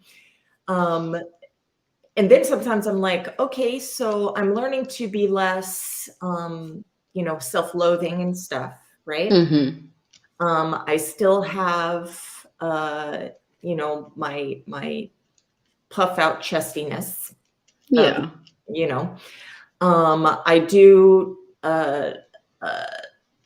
I'm calming down on the envy thing. I still, on the envying others. Now I look at it as in, I think that they're awesome because of this now. Like, I don't envy the relationship that I see that I wish to have. I say, I want that. That would be awesome. I'm not going to hate them because of it, because I feel like that energy is going to be like, well, we're going to let you keep wanting that and hating, we're not going to let you fucking have that relationship. So now I look at things and I'm like, yeah, I fucking, I want that too. And good for you. That's what I think, and then envying other people to where, like, when I would see happy people and you want to rip them down, you see somebody doing good and doing their goals, and if you feel bad about yourself, you have to rip them down. I don't do that anymore either, to where I'm just like, because I'm so much self-reflecting on myself and being like, I'm not going to hurt somebody else because I already know it's not going to make me feel better. So I'm going to leave this motherfucker alone, or, I'm going to interact with this person and really cheer them on for their goal, shit like that. I have to look at the fucking list to see, all the other things that I want to work on. But, not only just the, 9 trait criteria do I have to work on. I also have to work on the self-esteem thing. You have to work on the CBT and the mindfulness thing. You have to work on the avoidant, fucking attachment style thing. I mean, there's so fucking much, and then it gets overwhelming, and I'm just like, I'm gonna figure it out. I'm gonna frack it, and then, but I snap out of that a little bit quicker, to just being helpful, to people, and then bringing them better understanding and stuff. And I'll tell you this too. I have had narcissistic people come to me. Now, I'm telling you, we don't know who we are. We know we can be shits, but we always think it's you. You're the fucking problem. I'm not the problem. You're the problem. So, no, we don't know who the fuck we are. You know more about us than we know about us, you know, especially the toxic shit. But, you know, you don't know why. You don't know the other, you know, usually people. Yeah. Okay. So I will have toxic shits come to me. And, you know, I can smell my own, just the way I'm talking to them and stuff. Yeah. I'll ask them questions. They're deflecting. They're not answering the questions. They're coming to me. They want to punish their toxic partner. Oh, okay. Yeah. Uh-huh. And then, so why are you coming to me, a narcissist? If you know that you're a narcissist, you know what to do. You know how Validation. you already know how to fuck them up, right? But they don't. So they're coming to me. They're asking me what to do to get their person back. I'm trying to get some backstory, but they won't talk about themselves. They're perfect. It's the other person. Yeah. It's the other person. And then they want to hurt the other person. And I have this other woman. They want to hurt them. How do I get them back? By punishing them. And I'm like, look, if you want to make them feel alone and abandoned, just no contact. Do not contact this person. Give them space. Give them space. Look at your own fucking shit. Work on yourself, you know. So if they do come back, she's showing me videos that he's saving on his TikTok. He's in pain. He's crying. Yeah. He is cold as fuck. Wow. And she's telling me that I want to destroy him more because he won't chase her. And I'm just like, yep. It makes me so fucking mad. And it's like I'm hating on my former self. Okay? Mm-hmm. Yeah. My former self. And but she's also being disrespectful to me because she's not listening. She's not listening. So guess who's getting the ghost? Yeah, of course. That bitch is getting the ghost. I'm not fucking talking to you no more. I already tried to talk to you. I'm trying to tell you what to do. I said, you have to reach out to him. Yeah. He doesn't feel heard. He's broken. He doesn't fucking think that you give a shit about him. Stop making him fucking chase you. And I know that that's a narcissistic thing. We want you to chase us, beg us back so I don't have to feel small.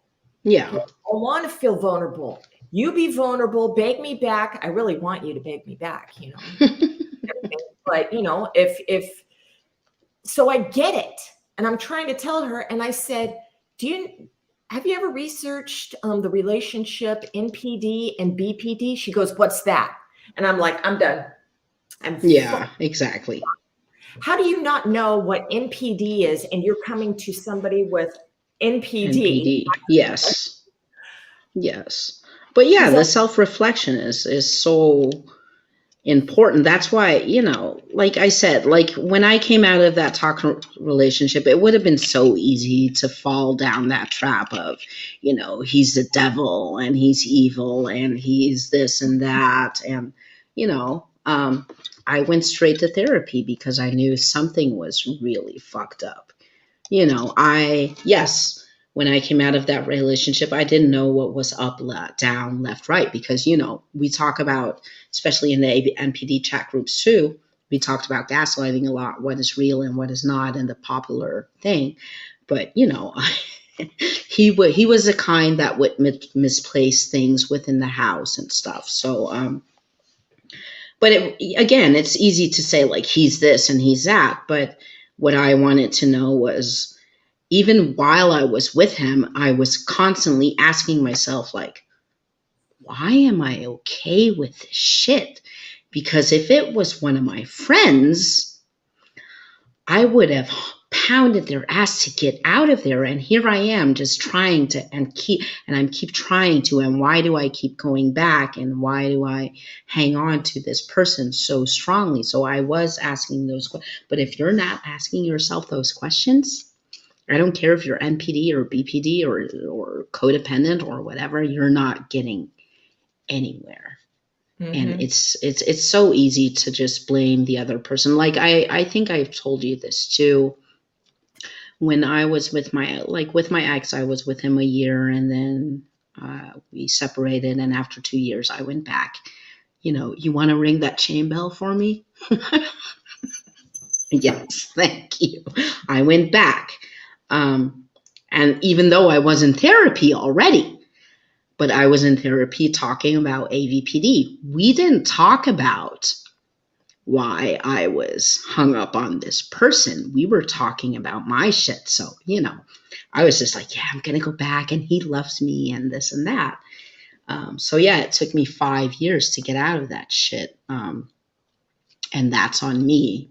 I could be sitting here like, yeah, he's an asshole, like my friends. Friends do that.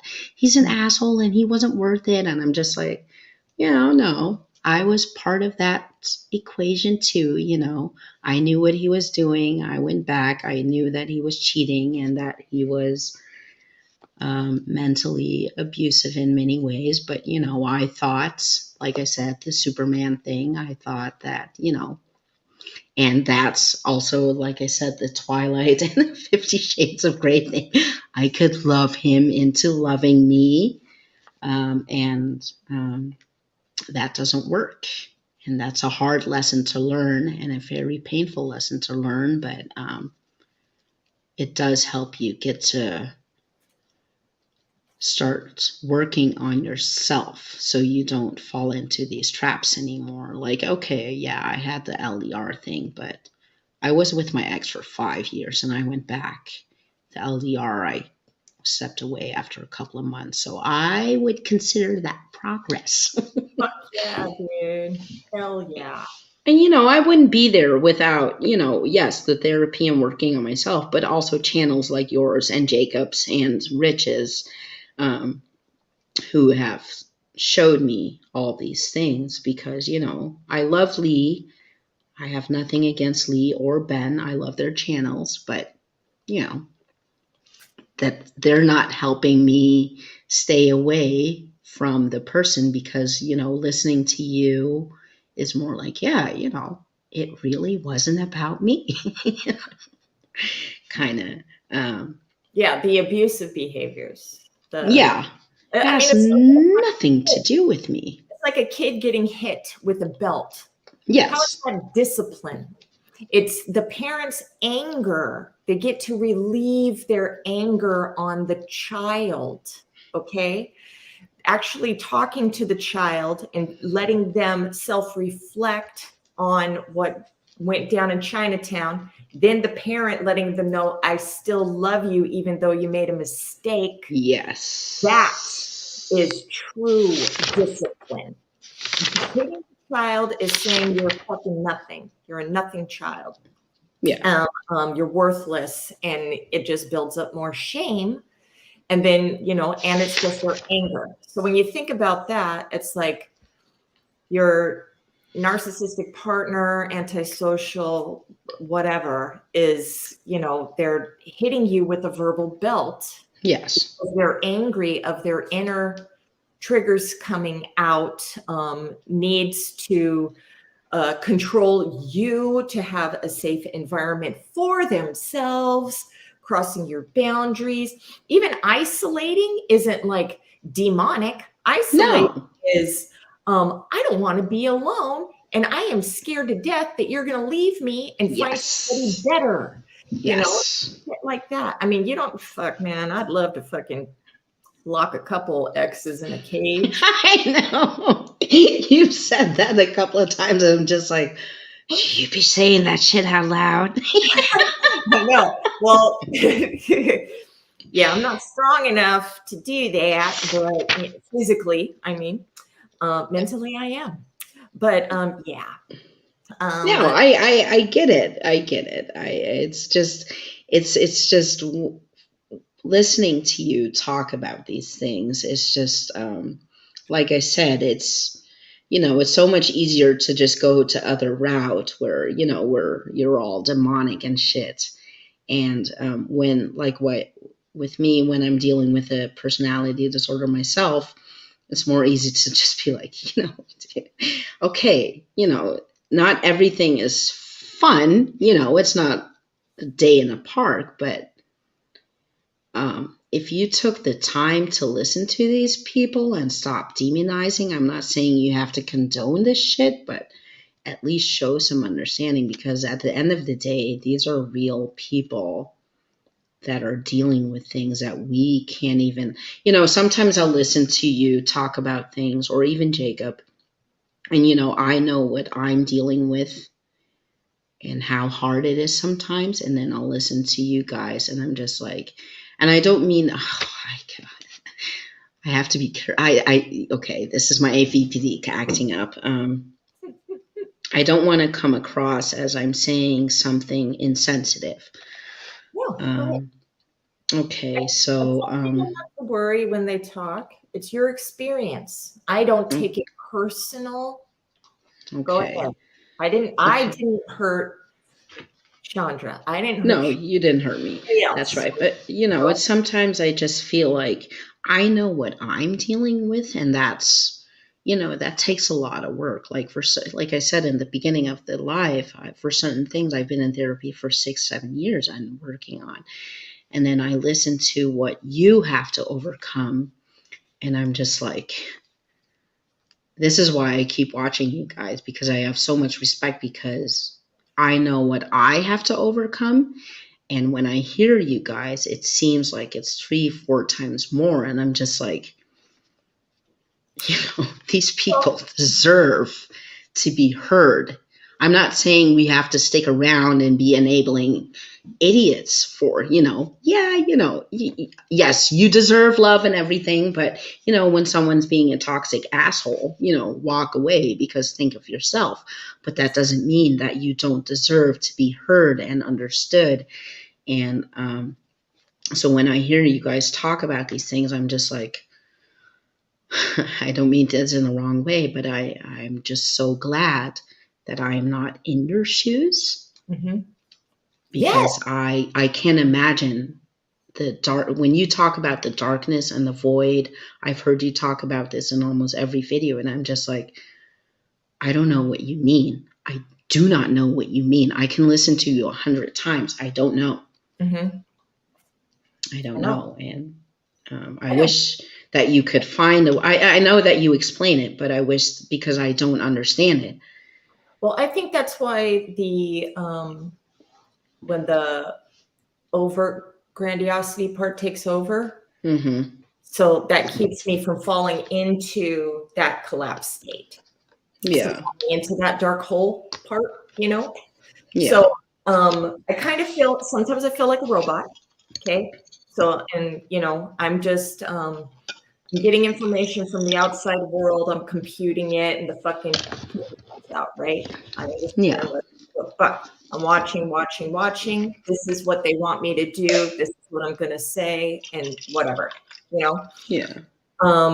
That's why it feels like, there's nothing inside, because the empathy that's not there, connecting and kind of making that's why it's like during the honeymoon stage, how people, love bombing, during that stage is when you feel like you're full. You have that fullness. You don't feel dark, you feel like, I'm loved. I want to give that. I want to mirror that back to you. Yeah. I want to mirror that back. And when I say mirror back that to you, not I like what you like. What I'm mirroring back to you is, I appreciate you because you appreciate me. Yeah. You're validating you. Validate. Yeah. I'm learning about you, and maybe I'll let you learn about me. But so it's like. And then you feel like it's always going to be like this.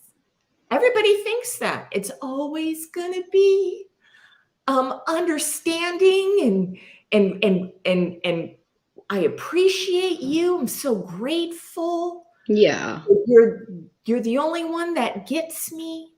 You're my soulmate. Don't use that. But you feel like you're connecting to somebody finally. And then even your triggers are going to come out, in certain things, which is going to trigger my shit. And then, my shit's going to trigger your shit.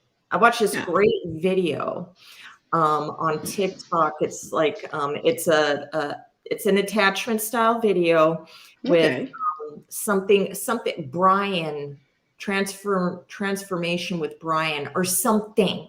He's an Asian guy and he was an avoidant and his wife was the anxious attacher.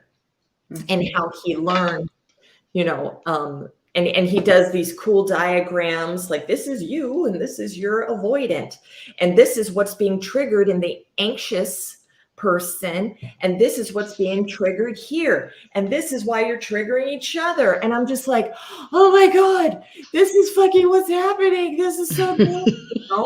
And then sometimes I'm like, shit, some of the anxious stuff, oh fuck, that's what I was feeling. And that's where you get the disorganized, right? Because you've got some anxious and you got some fucking avoidant. And I'm like, so I'm massively avoidant in a lot of my fucking relationships. And then in my last 2 relationships, I got a mixture. And then I'm also seeing my ex, in there too, and what he's doing with his avoidant things and anxious things. And that comes out to be silent treatments and keeping your feelings to yourself because you feel like you cannot talk because you're going to be attacked or they're going to shut down or you're going to shut down.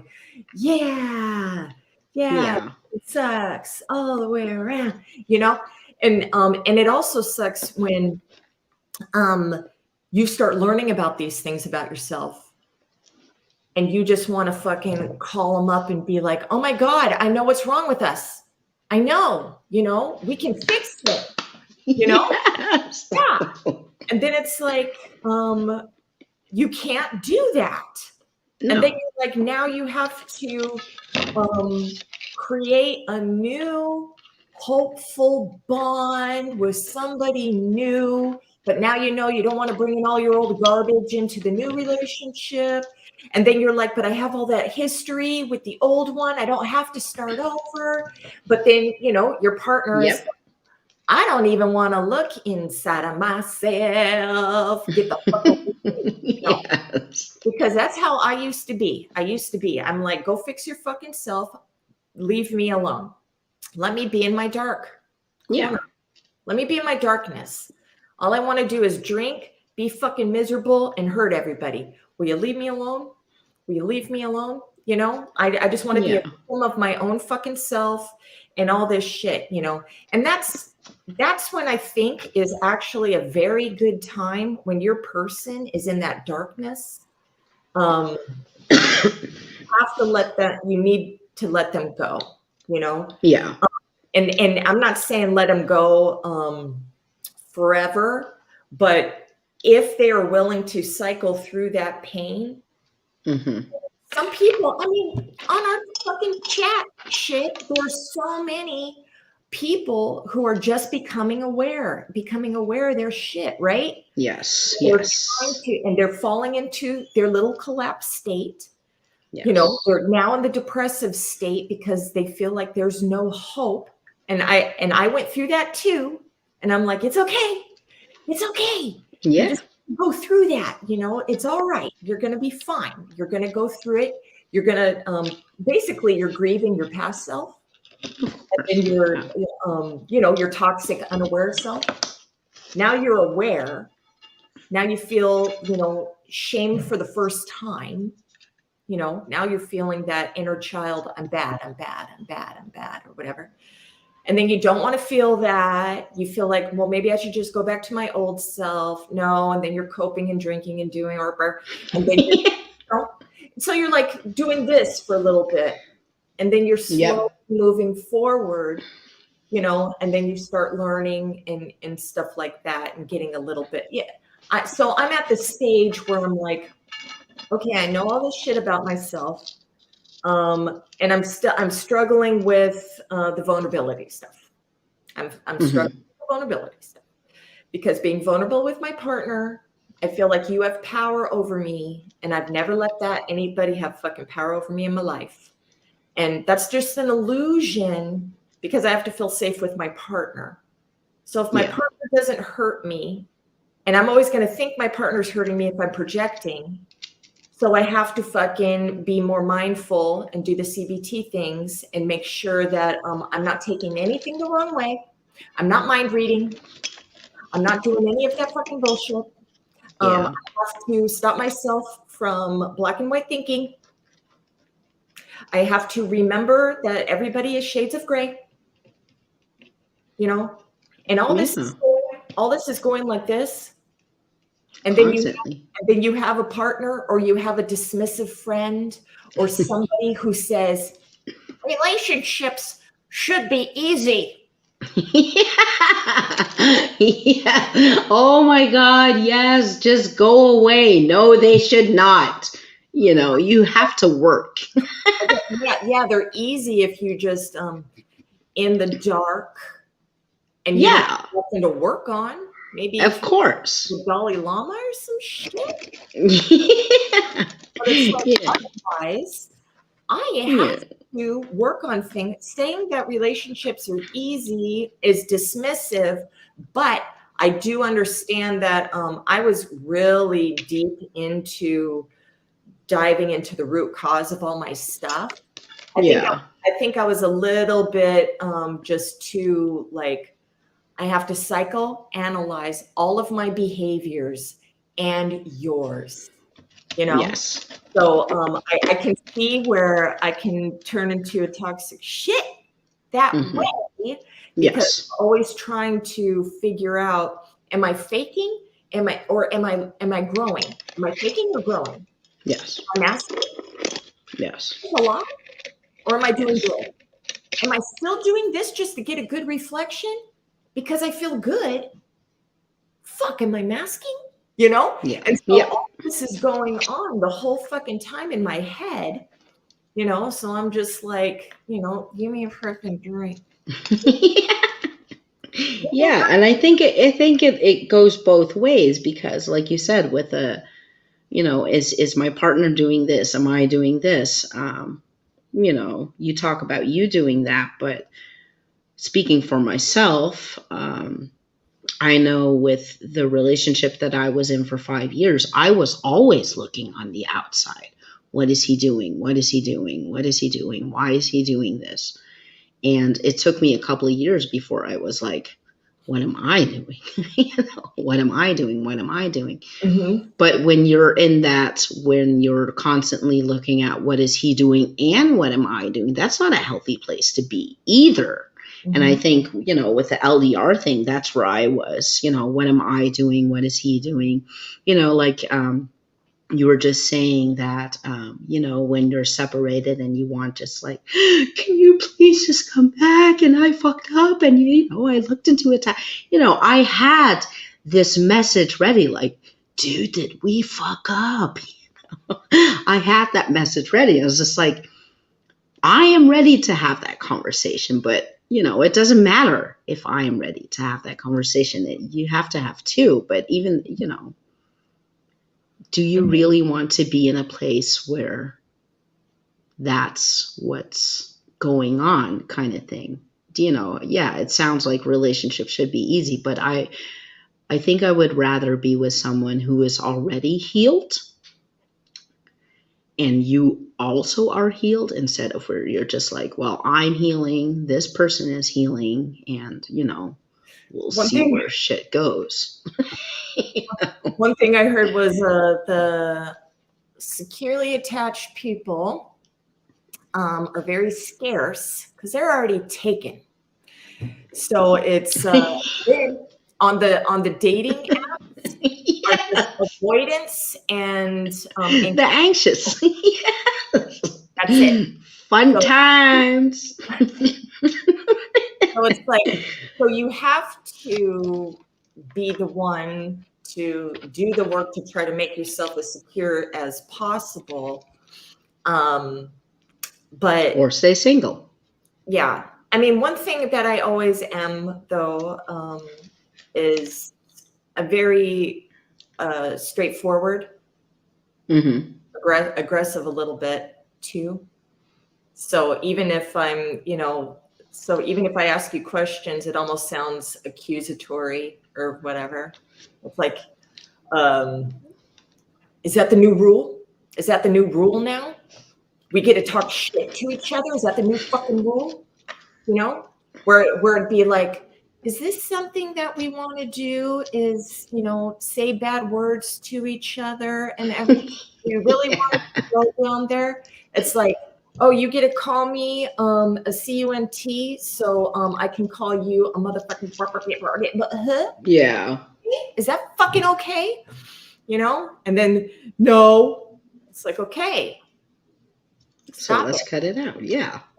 So I am a little bit, more abrasive, but like I said, because it would be so fucking funny if I got into a relationship and here I am trying to do all the fucking steps of being a secure person, and that person is, unaware or whatever, and they start pulling some sort of avoidant garbage on me. Or anxious, yeah. I think I would, I'm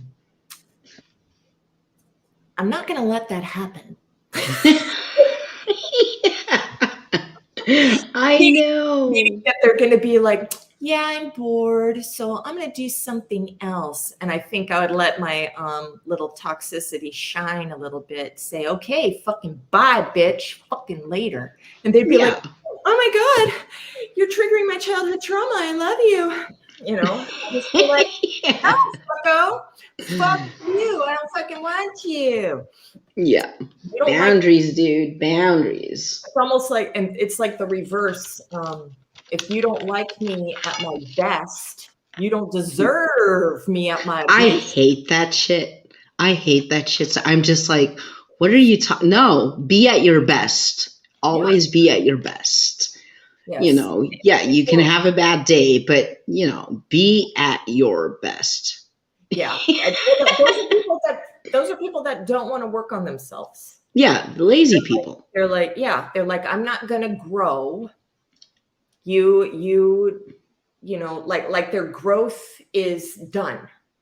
It's like no motherfucker. You're Jack of the motherfucking beanstalk. You have to accept me the way I am. Like you're triangulating me and shit. You have to accept me the way I am. I don't think so. No, my ex was like that. He flat out told me once. He was like, I'm too stubborn to change. And I was like, what? Old dogs can't learn new tricks. Yeah, exactly. He would say shit like that. And I'm just like, but what you're doing is not okay. But yeah, you have to accept me the way I am. And I'm too stubborn to change by now. And then I learned that later, I think it was from you or Jacob maybe, like, yeah, but when you reach a certain age within MPD and people aren't aware, that shit is solidified. And it was just like, oh. Yeah, if they don't see themselves as being anything wrong with them. Like I used to say, I'm not abusive. Yeah. Fucking pussy. I'm not abusive, And then when I started talking to you guys and stuff, and I'm like, oh shit. Oh fuck. Yeah. Oops, But I think for you it also helped that you have always, like, I think you've mentioned this in a lot of your videos, you have always been busy with the self-help books and everything. So I think that does make a difference because a lot of people, even not within the cluster B, like I've done with this too, but a lot of people just stay, even normies as we call them, they stay away from looking into their own mirror, because no one wants to deal with that. That's not an easy reflection to look at. I even before I knew, what I was dealing with, I just thought I was unhappy, right? That's why you get the self-help for happiness, right? Yeah. Okay. So even just doing the Band-Aids, band-aiding up the dark fucking void hole, it was, it did make me happy. Just little positive, toxic positivity or whatever. For some time, I was like, not looking at things as so doom and gloomy or whatever. Or I stopped controlling other people's behaviors. Just something so simple as that, even wanting to have better relationships with my kids and buying child psychology books and learning how to get along better with them. And basically they're like, be a good listener, they're having feelings, let them have their feelings. And then I would let my daughter cry when she's crying. Instead of my husband and I getting angry with her for showing all those emotions. Yeah. We let her feel those emotions. We started to hug her when she cried. We stopped trying to fix what she's crying about. Because when you're in that mode and you're crying, you're like, no, the world is over. And nothing's going to help. So I learned, you let her cry, you be supportive, and she's going to figure it out for herself. She's going to come to a conclusion. She always did. Yes. Always. So that was great. I was just like, so self-help books, even if you don't know that you're, have a mental illness, they're still helping in all different kinds of ways. Yes. Even if, like I said, it ebbs and flows. It's like, okay, this is working, this is great and everything. And then, the sun is out, you're exercising and everything. And then, some tragedy happens, or the winter months come and it gets dark. You're just like, yeah. And then you're like, fuck, I'm depressed. And then some people have depression, seasonal depression. Or they're getting so anxious, and I would get so anxious that I had to drink, and then it would take away my anxiety, except the alcohol was causing the anxiety when it started to detox, So it's like, if I detox, I wouldn't have all this anxiety. So here I am throwing, liquor on the Band-Aid. Of course. Yeah, there's life is crazy town. But what's so great about all this self-help stuff is that now you get to learn about your brain, why you think the way you do. There's a lot has to do with your health, hormones, your neurotransmitters, the fucking food you consume, how you exercise, let alone any childhood trauma. Then you got to work about that. How's your attachment styles? Like I said, and then, do you got a motherfucking mental illness? Yes. If a lot of people would look into the attachment styles, it's so much. Yes. Avoidance fucking look like narcissists, dude. They do. If you look at it and then you're willing to, your partner is willing to work on some things with you, you learn that, they might feel engulfed and they need space. And then, they don't know how to talk to you. You're becoming manipulative and controlling with your passive aggressive behaviors. Yeah. Pushing them to push you away. And then you're like, they're narcissists. They're ghosting me. They want to break up. And then it's like, or they're going, off to somebody else or whatever. And I'm just like, they might just be an avoidant. You guys can really work on each other if you work on your anxious attachment style. Yes. Work on that and bring it up in time. Yes. Otherwise, narcissism goes really deep into dark shit. That avoidance and anxious all have childhood trauma. Yeah. But this is like fuck, our defenses went to war. You know, we Yeah. were fucking, you know, it's like a Vietnam vet coming back and shit. And you're like, I'm sad. And I'm like, fuck you. You're sad. Yes. You don't know shit. You haven't Yes. seen nothing, you know? Yes. And they're Yeah. just like, oh, I understand you're depressed. And I'm like, what did you just fucking say to me? You know? Yeah. And then, I also think this is another problem. We've been going on forever, but I do want to bring this up too, that when a person who is struggling, they're kind of shut down, right? So you don't expect. And when they're like, you need to talk about your feelings. You need to talk about it. And then you finally, you know, talk about what's going on inside of you, and then you dismiss it. You're like, no, you're not that person. No. Yes. For me, in the past, I would punish the shit out of you to show you the darkness that's inside. You want to show you that you were that person?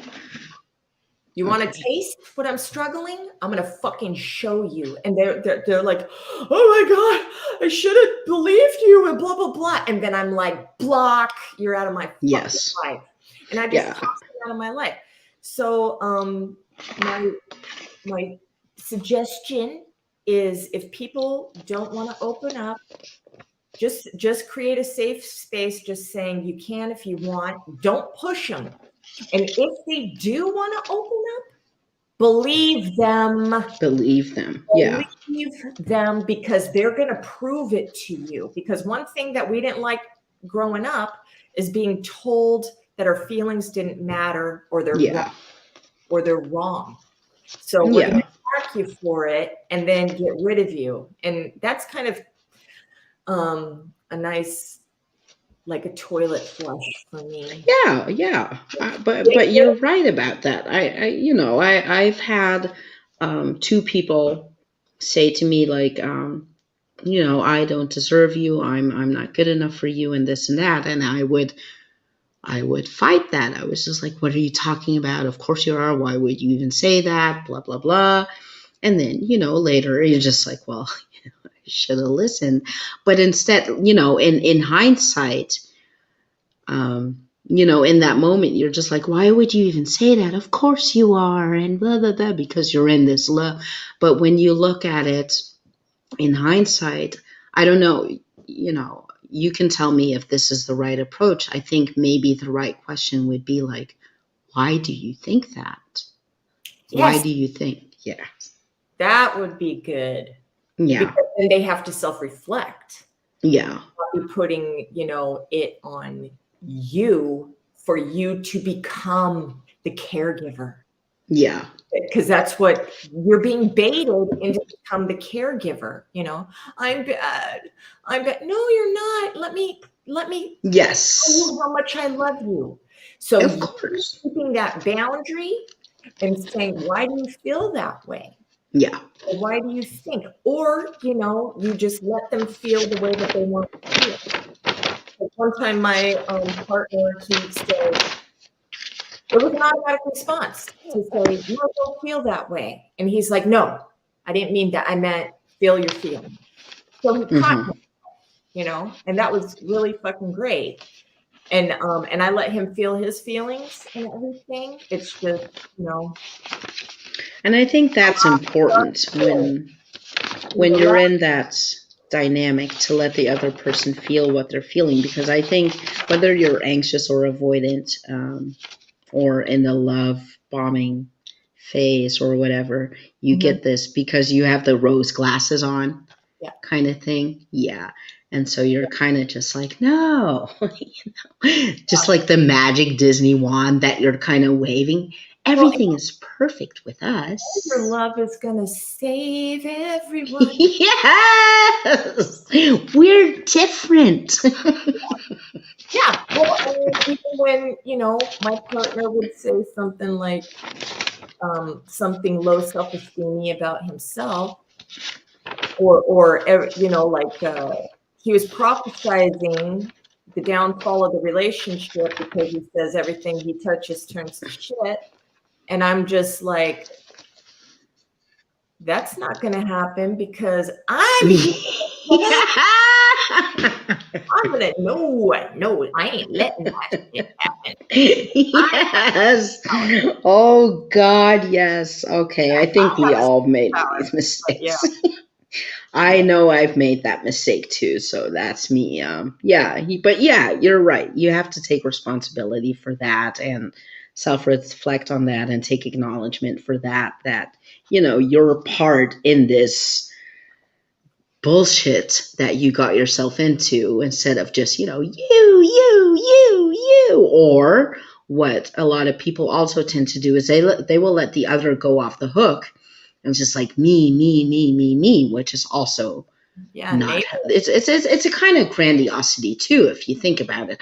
I'm the worst partner. I'm the worst. I am the, you know. I think within AvPD, Sam Vaknin talks about this too. This is our kind of grandiosity. We are the worst at everything. We can't do anything. We're the worst human beings on the planet. So this is our grandiosity kind of thing. Yeah. But I think everyone within relationships who lets the other off the hook, like, you know, if someone cheated on you, you know, he cheated because it's my fault. You know, he cheated because that's your ego coming in to protect yourself as well. You know, take responsibility. You know, it's okay to say like, no, you know, this person cheated on you because maybe he's selfish, or, you know, things weren't, you know, you weren't the right person for him. You know, it's always a two-way street kind of thing. And I hate that people will like, yeah, but he cheated. It only takes one person to cheat. Well, you know, no, you know, he might have, you know, there are reasons why someone might do that, whether it's to feed their own ego or because they aren't happy or they're insecure, or, but it's not just because, you know, I'm going to cheat because I'm going to cheat kind of thing. You know? Yeah. Well, and it's like, I mean, there's fuckboys out there, you know. Of course, but they're insecure pieces of shit too. Yes, definitely. Yes. You know, they have to show how big their penis is and stuff like that. You know. Okay, so we're almost hitting 4 hours. Shall we? Yes. I was just gonna say we should save for another time, because I was gonna ask you about shadow questions, but maybe we could do that another time. Okay. So, is there anything in the chat that needs addressed, or is it all good? No, I don't think so. I'm tired. I'm kind of tipsy. I haven't been drinking in a year, so you know. my last drink was New Year's Eve.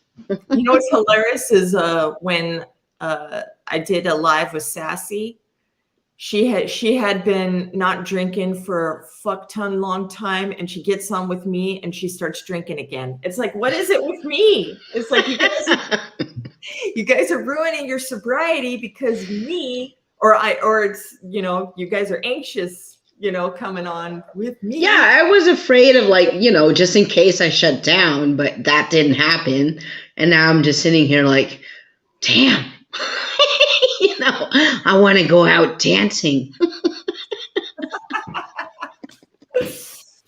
Not going to do it, but, you know. Luke, you've just been talking this whole fucking time. Do you really have a goddamn question?